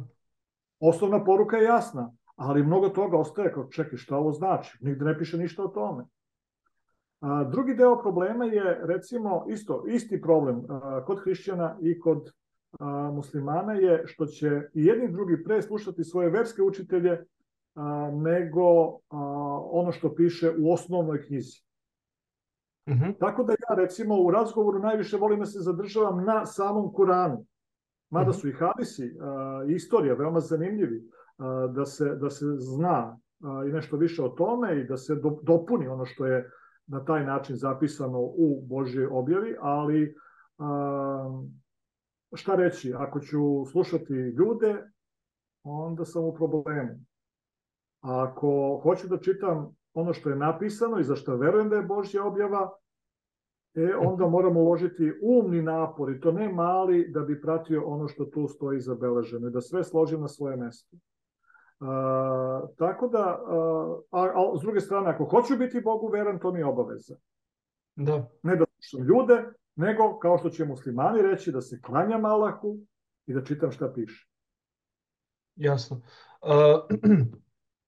Evo sad isto da spomenemo interesantnu jednu temu, ali prije toga evo palo mi na pamet sad kad spomenuo klanjanje, ako možeš samo kratko da odgovoriš vezano za sam način molitve, da li hrišćani mogu da se mole na način kao što se mole i muslimani, da li mogu da, kako oni kažu, klanjaju, da li mi možemo isto kao hrišćani da primjenjujemo isti princip molitve, isto je, mislim, ritualno u tom smislu i interesantno je možda još spomenuti, obično hrišćani kad se mole stave ovako ruke ili pognu glavu ili kako god, ili ovako, a obično možemo da vidimo muslimane sa ispruženim rukama dok se mole. Tako da opet to je kulturološki isto interesantno, pa evo samo ako možeš ukratko da prokomentarišeš vezano za to. Naravno sve ima svoju simboliku, zašto držimo na primjer ruke ovako tokom molitve kao muslimani ili hrišćani koji se mole ovako. Ja znam, ima hrišćana koji drže ruke ovako i tako se mole Bogu. Da, ništa novo, isto kao muslimani, kad ih gledaš isto. Međutim, to je jedno. Dakle, jedno je dova, takva molitva, a drugo je ono što je 5 puta dnevno i koje ima baš onu formu klanjanja. Kada čelom dotaknem pod i tako dalje, zemlju, tako da je to ipak nešto malo drugačije. Da li hrišćani mogu tako da se mole? Ja bih rekao i složit ću se tu sa svakim muslimanom koji kaže, to je nešto što je u početku bilo među hrišćanima tako, samo su to hrišćani zaboravili. Ujutru kad se molim, ujutru i uveče kad se molim, ja kleknem. Dakle, i bukvalno, kad bi gledao mene, evo sad sam pogledao na mesto gde se obično molim, ali kad bi gledao mene, kad se molim tako i nekog drugog, ja ne znam da li bi se moglo zaključiti da li sam musliman ili nisam, ali iskreno, moje mišljenje je da ima mnogo hrišćana koji će u svojoj molitvi nasamo s Bogom uraditi isto, kleknuće. Da, imamo isto dosta tekstova u Bibliji koji govore, kad se generalno izdvoje, koje govore o molitvi, čak imamo tekstove koji zapisuju u kojem su položaj fizički ti ljudi bili. Znači imamo neke primjere gdje čovjek jednostavno hoda i moli se, stoji i moli se. I negdje gdje se prostre čitav na pod, znači kao tepih i moli se u tom položaju. Dakle, sve je stvar kako je ko u prilici ili kako ko osjeća. Dakle, ne mora da znači je li da ako se neko moli na ovaj ili na onaj način, da je to pogrešno ili nije pogrešno. Da. Slažem se. Dakle, ja bih čak i preporučio, jer Bog je dostojan da se njemu poklonim. Da. Jasno. Evo da idemo na sljedeće pitanje. Kako muslimani gledaju na trojstvo i da li Kuran nešto govori o tome? To su dva različita pitanja i oba su veoma važna i ja bih rekao, osim pojma trojstva nemaju dodirnih tačaka. Ovo može delovati zbunjujuće, ali realno, dakle, muslimani su protiv trojstva. Možemo reći antitrinitarci. Oni će reći... Da, oni će reći definitivno... Bog je jedan i to je to. Tako je, Bog je jedan, sve ostalo su gluposti, prazne priče, ne može niko da bude jednak Bogu i tako dalje i tako dalje. Ne može Druga tamo je govori priča, ono ne može Bog da ima sina kad govori za Isusa. Hoće da po logički objasni da je Bog jedan i Isus je poslanik zato što Bog ne može da ima sina, između ostalog. Da. ali ja bih pročitao samo jedan tekst koji je meni fantastičan u Kuranu. Ajde. Fantastičan, fantastičan. Dakle, 5.116, dakle, 5. sura, 116. ajet kaže, a kada Allah rekne, o Isa, sine Merjemin, jesi li ti govorio ljudima, prihvatite mene i majku moju kao dva Boga uz Allaha. A on će reći, hvalje, neka si meni, nije prilično da govorim ono što nemam pravo, da. I tako dalje, ide objašnjenje. To bi bilo kao kad bi, recimo, Bog rekao Isusu, ajde, dođi vamo da nas dvojica malo porazgovaramo. Jesi li ti to pričao? Nisam, stvarno nisam. Zapravo, ne samo da nije pričao, nego je to nešto što nema veze ni sa čim u Bibliji. Ali da se vratim na tvoje pitanje od ranije. Da li je islam neki reformistički pokret koji je trebao da utiče na hrišćanstvo? Ja bih rekao da.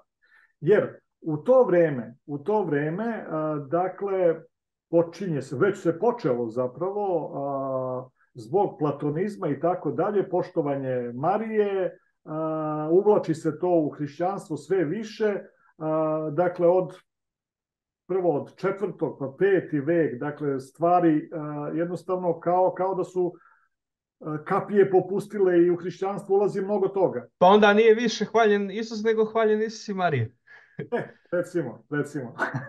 Sad, šta se događa? Zapazi, Isuse, jesi ti pričao ovo, da uz mene ljudi treba da poštuju i tebe i majku tvoju kao Boga?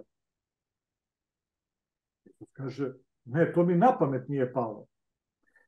Poenta je ova zapravo. Kada se u Kuranu govori o troje, kad se govori o troje, o kome se govori? O Allahu, Isusu i Mariji.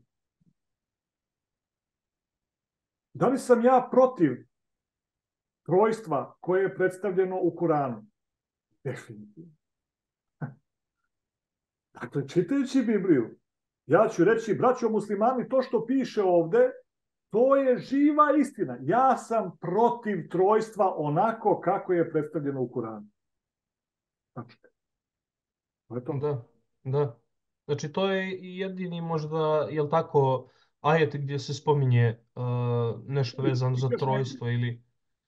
Ima ih još nekoliko, ali meni je ovo upečatljiv, zato što se jasno govori ko su te tri osobe. Da se razumemo. Da. Da. A u vezi s tim često ide i pitanje u vezi sa samim Isusom zapravo, kakav je njegov status. Jer ono što je veoma važno, već smo utvrdili da Isus nije kao i svaki čovek. Od početka, naprirodno je rođen. Dakle, od samog početka. O tome što kažu, više čitajte u sledećem broju, ne, u prethodnom broju možemo reći. U prethodnoj objavi čitajte više o tome, jer je tu rečeno o Isusu koji je više od čoveka. Jer, kaže tamo, nikad nije govorio čovek kao što je govorio Isus, jel da? Nikad se nije to dogodilo. I ne samo to, nego i drugi tekstovi. Dakle, u prethodnoj objavi čitajte više o tome ko je Isus. Ovde u Kuranu imate samo natuknice o tome. Da ne kažem, kad sam bio u Izraelu, u Jerusalimu, pitam ja vodiča, Arapin je bio, zvanični, pošto tamo mora da se, svaka grupa mora imati lokalnog, autorizovanog vodiča sa dozvolom, sa licencom od turističke organizacije Izraela. Tako da je moj bio jedan od retkih zapravo, inače musliman, Arapin, Palestinac, kako god. I sad, kad smo bili u Kapernaumu, stvarno mnogo ljudi je prolazilo tamo, grupa raznih i podeći vidiš da su drugačiji. Sad ja pitam njega, ko su ovi? Kaže, ja mislim da je rekao da su neki Pakistanci bili, dakle, definitivno muslimani. Pitao sam ga, proverio sam muslimani, kaže, jesu. ali sam video da su nosili sa sobom koje kakve, možemo reći, suvenire sa tog mesta u Kapernaumu gde su bili. To je mesto gde je Isus bio. Videli su, čuli nešto o svom poslaniku Muhamedu. Međutim, na izrazu lica, dakle, po izrazu lica ljudi koji su bili tamo, vidim da su bili dotaknuti onim što su čuli i videli. Ja ne znam šta su čuli i videli, ali ostavilo je traga na njihovom izrazu lica koji je delovao malo više pobožno, možemo reći. Bili su zamišljeni. I to je to. Jednostavno, Kuran nas upućuje da saznamo nešto više o Mesih Isi. Da. Međutim, još jedna stvar. Ja bih samo pomenuo još jedan tekst koji se veoma često u dijalozima koristi kad se govori o Isusu. 4. sura, 155 do 158, da. Kaže ovako, i tiče se zapravo Jevreja. Ovo je primjedba na Jevreje. Iz prethodnih tekstova se vidi to.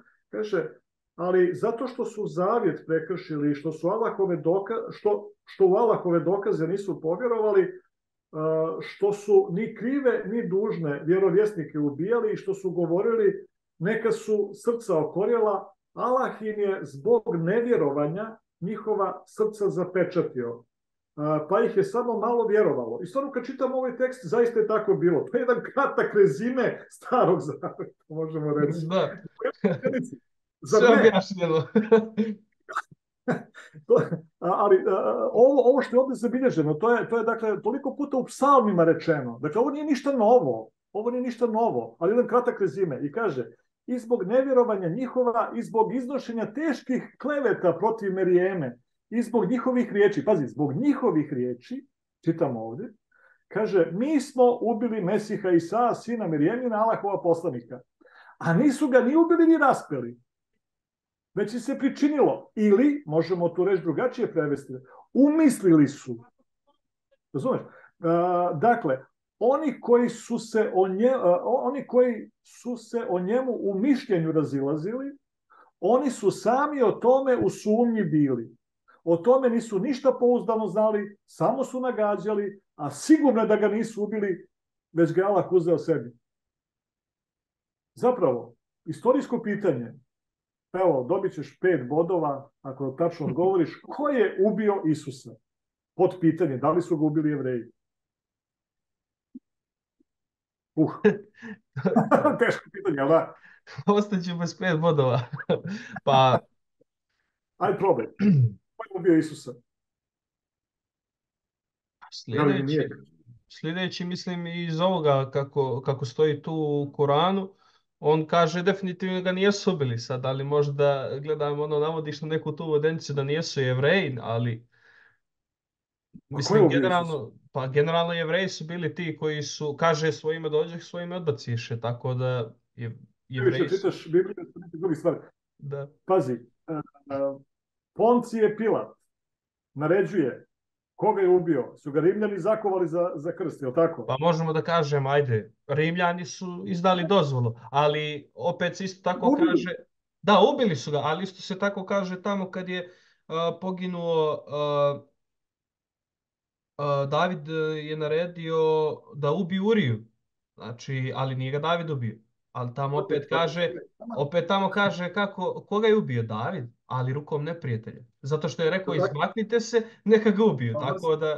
Tako da je to. Komandna odgovornost. Da. To je komandna odgovornost. Ovdje imamo i komandu koja ide od Pilata, pa preko Centuriona, pa do posljednjeg vojnika koji je zakovao klin. U suštini Pilat je njega mogao da oslobodi, jer je on imao svu vlast u rukama, jer ga on pita šta je istina, Isus ćuti. Onda dolazi Pilatova žena koja mu govori da ne prlja ruke i tako dalje, ali on kaže, vidi, izbičujte ga pa ga onda razapnite, nema veze šta masa govori, koliko ćete da vam puštim. Znači sad Pilat očekuje, pa neće možda očekivati da sad, na primjer, Barabu, ili Varavu kako mi kažemo, neće valjda njega izabrati. Njega pušti. Znači opet je on bio u nekoj dilemi, ali on izdo možemo evo, po tom principu da kažemo Rimljani, evo ako si. Dobio si 5 bodova, da. Realno, s koje god strane da pogledamo, Rimljani su ubili Isusa. Istina, Jevreji su nahuškali, satirali u ćošak Pilata koji nije imao kičmu da stane na stranu pravde. Jednostavno, našli su načina da ga isprovociraju, ucene, šta li već. Međutim, realno, vlast je bila u Pilatovim rukama, Jevreji nisu imali izvršnu vlast i bila je Pilatova volja da li će Isus biti ubijen ili ne. I on je rekao, nek bude ubijen, i onda je bukvalno ono što smo rekli, komandna odgovornost od Pilata pa nadalje išla do zadnjeg vojnika koji je zakovao klin. Zanimljivo je, ovaj tekst se često uzima da se dokaže kako Isus nije ubijen. Međutim, ovdje se uopšte ne govori o tome. Osnovna poenta ovog teksta je dijalog između Allaha i Jevreja. Pošto Allah ovdje optužuje Jevreja, vi samo pravite gluposti u suštini. Šta ste radili? Pričate da ste vi ubili Isusa. Pa niste ga vi ubili. Tako da to jednostavno treba i Kuran i Bibliju treba veoma pažljivo čitati da vidimo stvarno šta tu piše. Ok, nije u jedini tekst, ima još tekstova.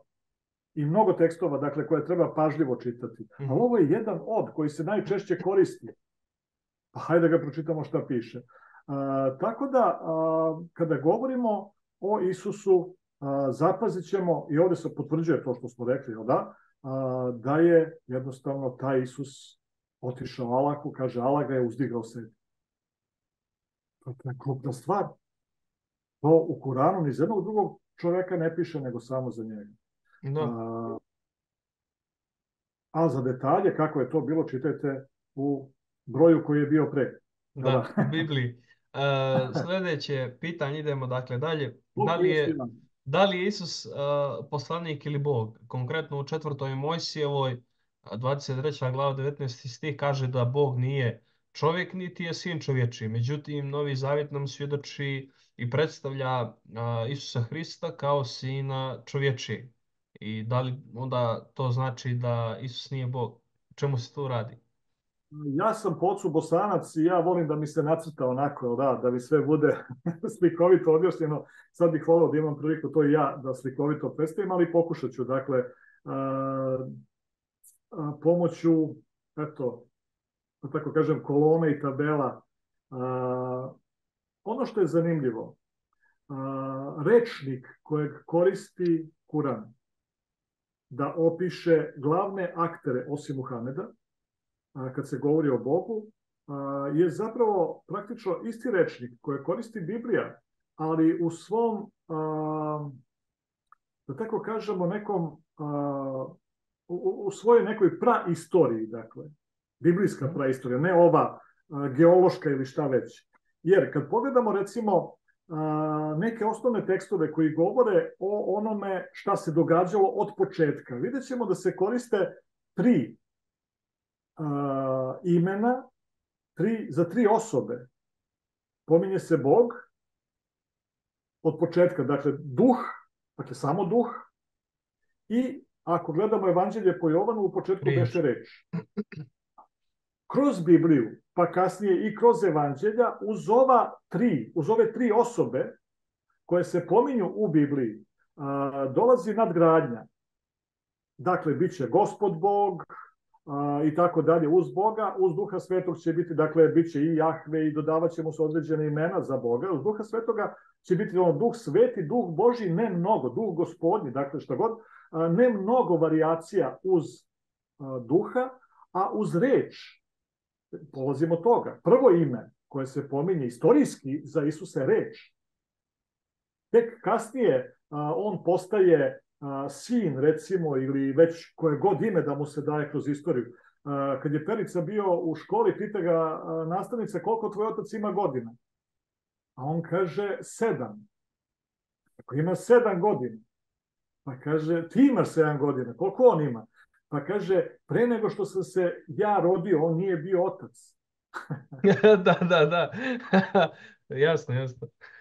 Razumeš? Jednostavno, za neke stvari treba upotrebiti i prostu logiku, ali s druge strane treba poređati istorijski, koliko god je to u našoj moći, pojmove koji postoje u Bibliji. Tako da je ovo pojmo, u početku su bili Bog, ako se zvao, jel da? Duh i reč. Kroz Bibliju, a vidimo i u Kuranu, imamo upotrebu tih reči, tih pojmova na razne načine. Tako da u Kuranu srećemo isto tako njih trojicu.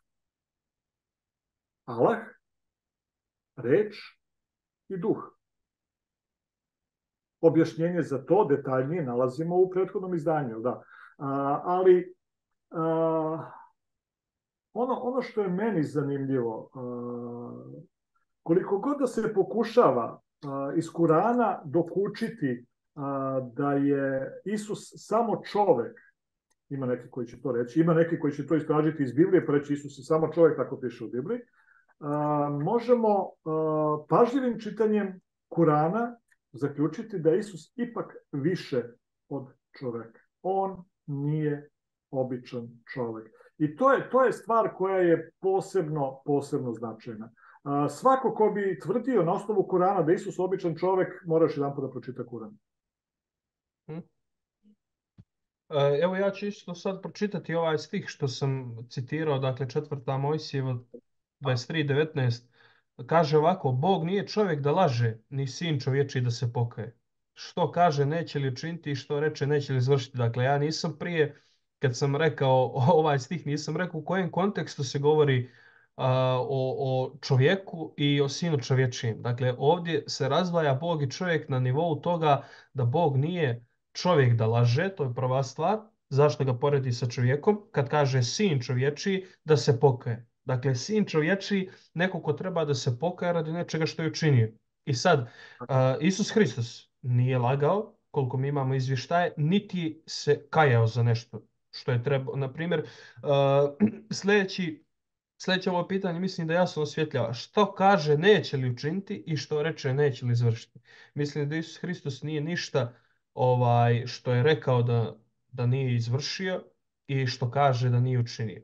Tako da mislim da je tu isto jasna distinkcija između Isusa Hrista i nekoga ko je čovjek po samo ono što se kaže krv i meso. Dakle, mislim da tu postoji jasna razlika, iako je Isus Hristos se utjelovio. Ja bih samo dodao, dakle, primjedba koja postoji, dakle, tekstualna, istorijska, ono što sam pominjao za neke tumače Biblije među hrišćanima, pa svakako i među ostalima, uključujući i muslimane, jeste, Isus je rekao, dakle, kaže se, Isus je Bog, je li tako? Ako Isus Bog, da li sve zna? Pa zna sve. Da li zna kad će, kako ako sve zna, piše tamo da niko ne zna kad će biti taj čas, niko ne zna, ni anđeli do otac sam, Isus ne zna. Ako je to tako da on ne zna, kako može biti Bog, jer Bog sve zna. Dakle, imamo tih nekih stvari koje treba samo složiti na svoje mesto. Isus je kao čovek došao na ovu zemlju, on je bio Bog, ali utelovljen čudom, to i Kuran kaže, dakle čudo se dogodilo, pa je taj Bog došao na zemlju. Međutim, postoji još jedan detalj. Prve reči u Kuranu, dakle, to je nešto što svaki musliman zna napamet i 5 puta dnevno ih ponavlja. Dakle, Bismillahirrahmanirrahim. Ok. U ime Allaha, milostivog i samilosnog. Hajde da razmišljamo malo o tome. Dakle, Allah je milostiv i samilostan. I to su njegove osobine. Ok. Da li te osobine Allah ima uvek? Jeste. Da li su one nepromenljive? Jesu. Međutim, da li je Allah imao te osobine? Da, i pre nego što je bilo šta stvorio. Pa jeste, pošto Allah postoji od uvek i on je u jednom trenutku stvarao svet. Ali, ako je to istina da je on od uvek milostiv i samilostan, da bi pokazivao milost i samilost, mora imati još nekog pored sebe od uvek da bi pokazivao milost i samilost. I onda imamo logički problem. Jel da? Od uvek je uz Allaha morao postojati još neko da bi on imao te svoje osobine koje su od uvek i nepromenljive. Koga ima pored sebe? Hajde sad, možemo pričati o tome, da, već smo pričali. Jasno, mada spominje se isto i na nekim mjestima u Kuranu da se Allah moli. Neko će to apologetski da brani da se zapravo Allah ne moli nikom, nego da je to neka drugačija forma. To. Možda mogu i to da Ja mislim da prihvatim, se ali mnoge detalje koje pišu i u Bibliji i u Koranu, to bi nam trebalo mnogo vremena. Ovo su neke ključne stvari koje smo se dotakli, tako da, da, da. jasno. Ajmo da idemo dalje.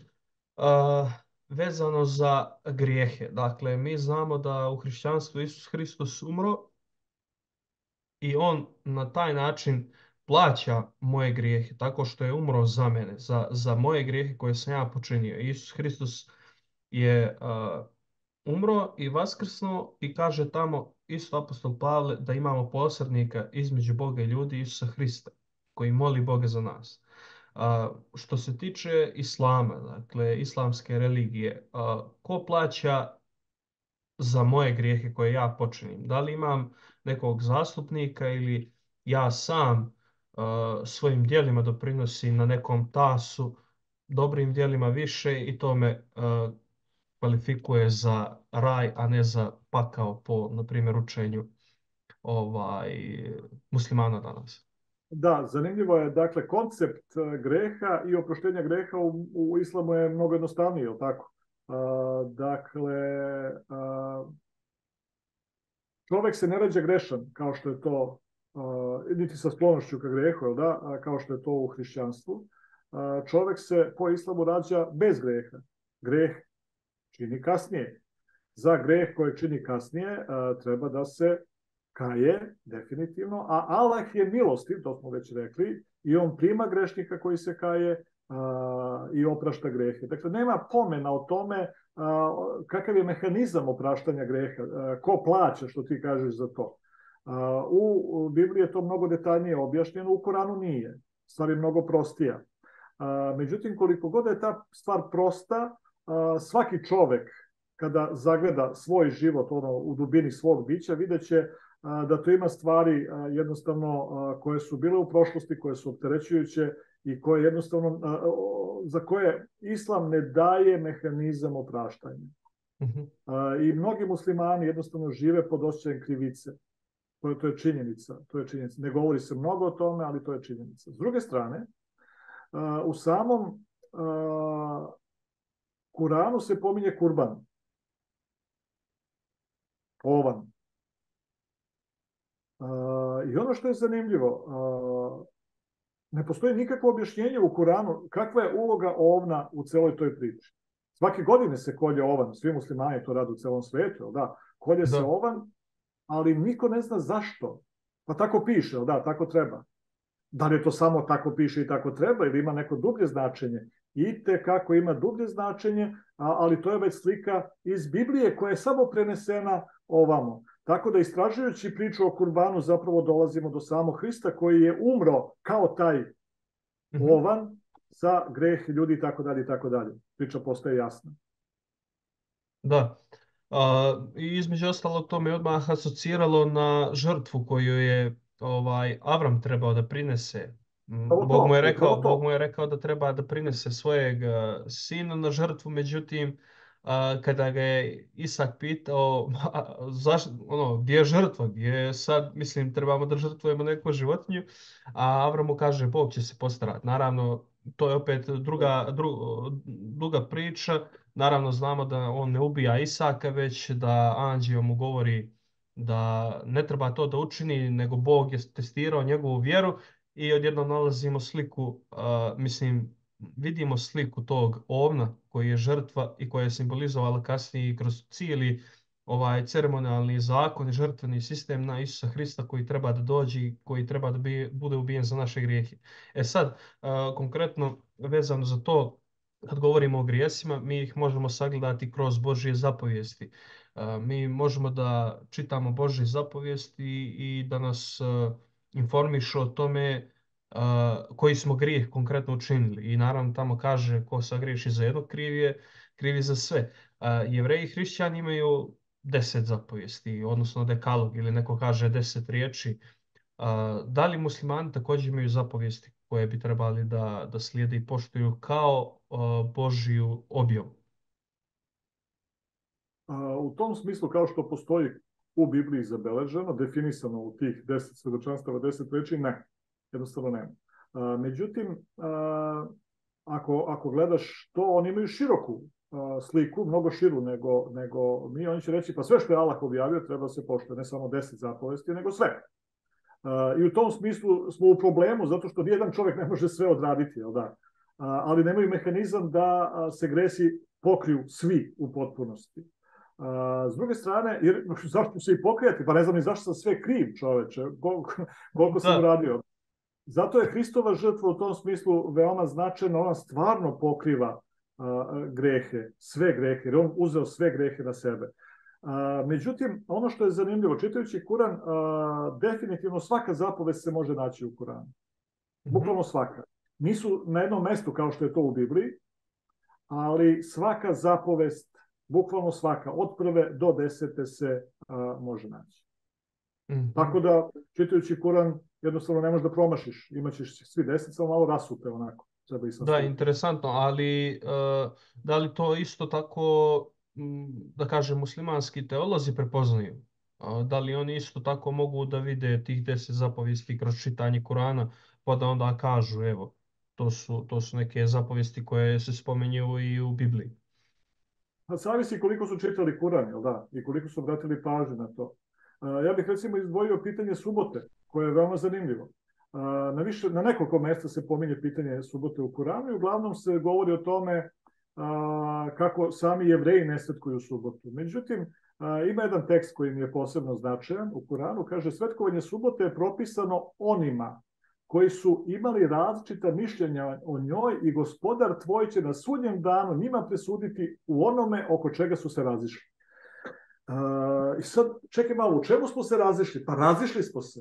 Bog kaže subota, a jedni svetkuju petak, a jedni subotu, drugi nedelju. Vala smo se stvarno razišli. Tri monoteističke religije i svaki dan znači za svetkovanje različite. Da. Međutim, kaže, gospodar tvoj će na sudnjem danu njima presuditi u onome oko čega su se razišli. Ajde da vidimo šta piše i šta su stvarno ljudi radili u prošlosti. Zanimljivo je, recimo, na isti način, kao što su Jevreji brojali dane, tako su se dani brojali na arapskom jeziku sa malom izmenom danas. Recimo, isto je bilo dan prvi, dan drugi, dan treći. U početku je bilo dan peti, dan šesti i al-sabt, recimo, je naziv za subotu, što je i kod nas u srpskom, dakle, možda reći hrvatskom, bošnjačkom, da, ima crnogorski, i u crnogorskom jeziku i u makedonskom, svuda je subota. Dakle, bez greške. Tako je bilo i kod Jevreja, tako je bilo i kod muslimana.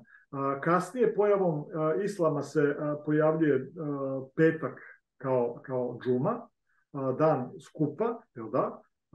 Kada su se skupljali na molitvu, što je okej, ja nemam ništa protiv toga, se ljudi skupe i petkom, recimo, na molitvu i nedeljom, uopšte to nije pitanje, ali time se ne definiše dan kojeg treba svetkovati, niti jednostavno je to toliko posebno važno.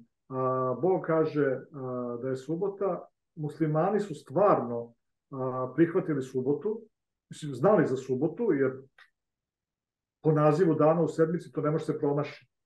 Da. I onda, ali isto i za ostale stvari. Isto i za ostale stvari. Poštovanje roditelja, da se ne krade, da se ne laže, da se ne čini preljuba i tako dalje. Dakle, da se ne uzima uzalud Božje ime.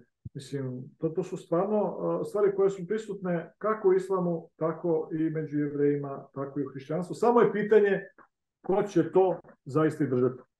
Jasno. I evo posljednje pitanje, dolazimo do kraja emisije, da vidimo koje su to najveće sličnosti između hrišćanstva i islama. Vjerujem da smo se više njih i dotakli kroz ovaj naš razgovor, ali evo možemo u konačnici da sumiramo neke osnovne teze i da polako završamo. Dakle, i hrišćanstvo i islam kao i judaizam su religije objave. I to su 3 jedine religije objave, koliko je meni poznato na svetu. Ne postoje još neke, u smislu da se Bog objavi i da je Bog rekao šta treba verovati. Što je veoma značajno i to je nešto što izdvaja i islam i hrišćanstvo od ostalih. Međutim, ja bih rekao, pogotovo u razgovoru s muslimanima, da ja nisam hrišćanin. Mhm. Zašto? Zapravo, čak i ako ništa ne kažem, oni će pretpostaviti da sam ja hrišćanin, ali u njihovoj glavi to će značiti da ja sam hrišćanin, pošto nisam musliman, ili tako živim u hrišćanskom svetu, a to će podrazumevati da idem nedeljom u crkvu, da trošim alkohol, ili tako, da nemam ništa protiv kockanja, da nemam ništa mnogo ni protiv kurvanja, ili tako, žene se oblače nemoralno, jedem šta mi dođe pod ruku, i bube i crve i Ne ideš halal.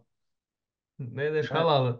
nikako, da. Da, to je njihova perspektiva koju Tako imaju, da, tako da ako asocijacije. ništa ne kažem, ako ništa ne kažem, to se podrazumeva. Međutim, ja volim da kažem, ja nisam hrišćanin. Zašto? Zato što ne bih volao da me kroz te naočare gledaju. Onda ja kažem, ja sam sledbenik knjige. Kad kažem da sam sledbenik knjige, muslimanu to znači nešto. Mhm. Možda on baš i ne zna šta je to u detalje, ali zapravo zna da je to pozitivno. Jer ja jesam sledbenik knjige. I svi mi Što bi znači? trebali da budemo, jasno, da. Ali Da, to je jedan od načina na koji možemo komunikacija. da uspostaviti, da, tu Tako je. komunikaciju i te mostove koje možemo da napravimo kao zajedničke. Recimo, muslimani ne bi trebalo da se kockaju, ne bi trebalo da pušte, ne bi trebalo da piju alkohol. Da se A, tetoviraju, da. da, ali recimo imaš muslimana koji će progutati nešto masno, razumeš? Da, da. Nešto svinjsko u okolnostima. Ja recimo neću nikada, osim ako me neko zafrkne, razumeš, pa mi podvali. Ali to je sad neka druga priča, a ja svesno ne bih. Jednostavno neću, do sad nisam napravio tu grešku. Alkohol isto tako, cigarete, ne hvala, ne hvala. I kad pričam s muslimanima i kad im kaže, pa kaže, ti si bolji od nas muslimana. Da? Osim Da. toga, već sam pomenuo redovnu molitvu, verujem u Hristov drugi dolazak, dan sudnji, je li Oni tako? isto tako vjeruju, jel tako, da će onda doći do porazi Antihrista. Tako je, tako je. Verujem u to da je neophodno da čovjek bude pokoran Bogu i samo Bogu, pre Bogu nego ljudima. Tako da tu ima mnogo sličnosti. Higijena, recimo, kad pogledaš muslimane, ja mislim da je veoma značajno, iako je to ritualno, pre molitve 5 puta dnevno, pazi, 5 puta dnevno oni se operu. Koliko hrišćana ne vodi računa o higijeni, recimo. Tako da ima mnogo stvari koje su veoma značajne, jesu biblijska osnova, biblijska nauka i definitivno ima mnogo više sličnosti nego razlika. Mada klasično hrišćanstvo danas i klasični islam potenciraju razlike. Da. Razlike pre svega nisu utemeljene na Bibliji i Kuranu. I onda je to jedan veliki problem. Dobro. Ali ja Mhm. zato više volim sličnosti zaslone na Kuranu i Bibliji. To mi se mnogo više sviđa i to je nešto što je područje na kojem svi možemo i tekako napredovati. Da, dopada mi se taj stav i definitivno ga dijelim. Evo, da li imaš još nešto da iskomentarišeš, kažeš kao poruku ili bi to bilo to pa da odjavljujemo emisiju? Eto, ono što sam rekao na početku, uspostavljamo dijaloge kvalitetne, gradimo mostove, to nam je mnogo više potrebno. Međusobno poznavanje može doprineti tome, stvarno, i međusobni dijalog može doprineti tome da budemo i bolji ljudi i bolje komšije. Jasno, hvala ti na ovom razgovoru. Eto, današnji moj vaš gost je bio Zoran Mirjanić, bibličar, tako da je meni bilo zadovoljstvo da podijelimo neka razmišljanja zajedno koje vi možete da slušate. Nadam se da je vam bilo zanimljivo i poučno, da ćete nešto naučiti iz ovoga. Nastavite da pratite naš YouTube kanal. Eto, bit će, nadam se, prilike da opet ja i Zoran razgovaramo, ukoliko vama isto to bude interesantno. Tako da ostavite slobodno komentar ispod ovog videa kako bismo mogli da vidimo šta vi mislite također i o ovoj temi o kojoj smo razgovarali. Tako da do sljedećeg gledanja, veliki pozdrav. Takođe.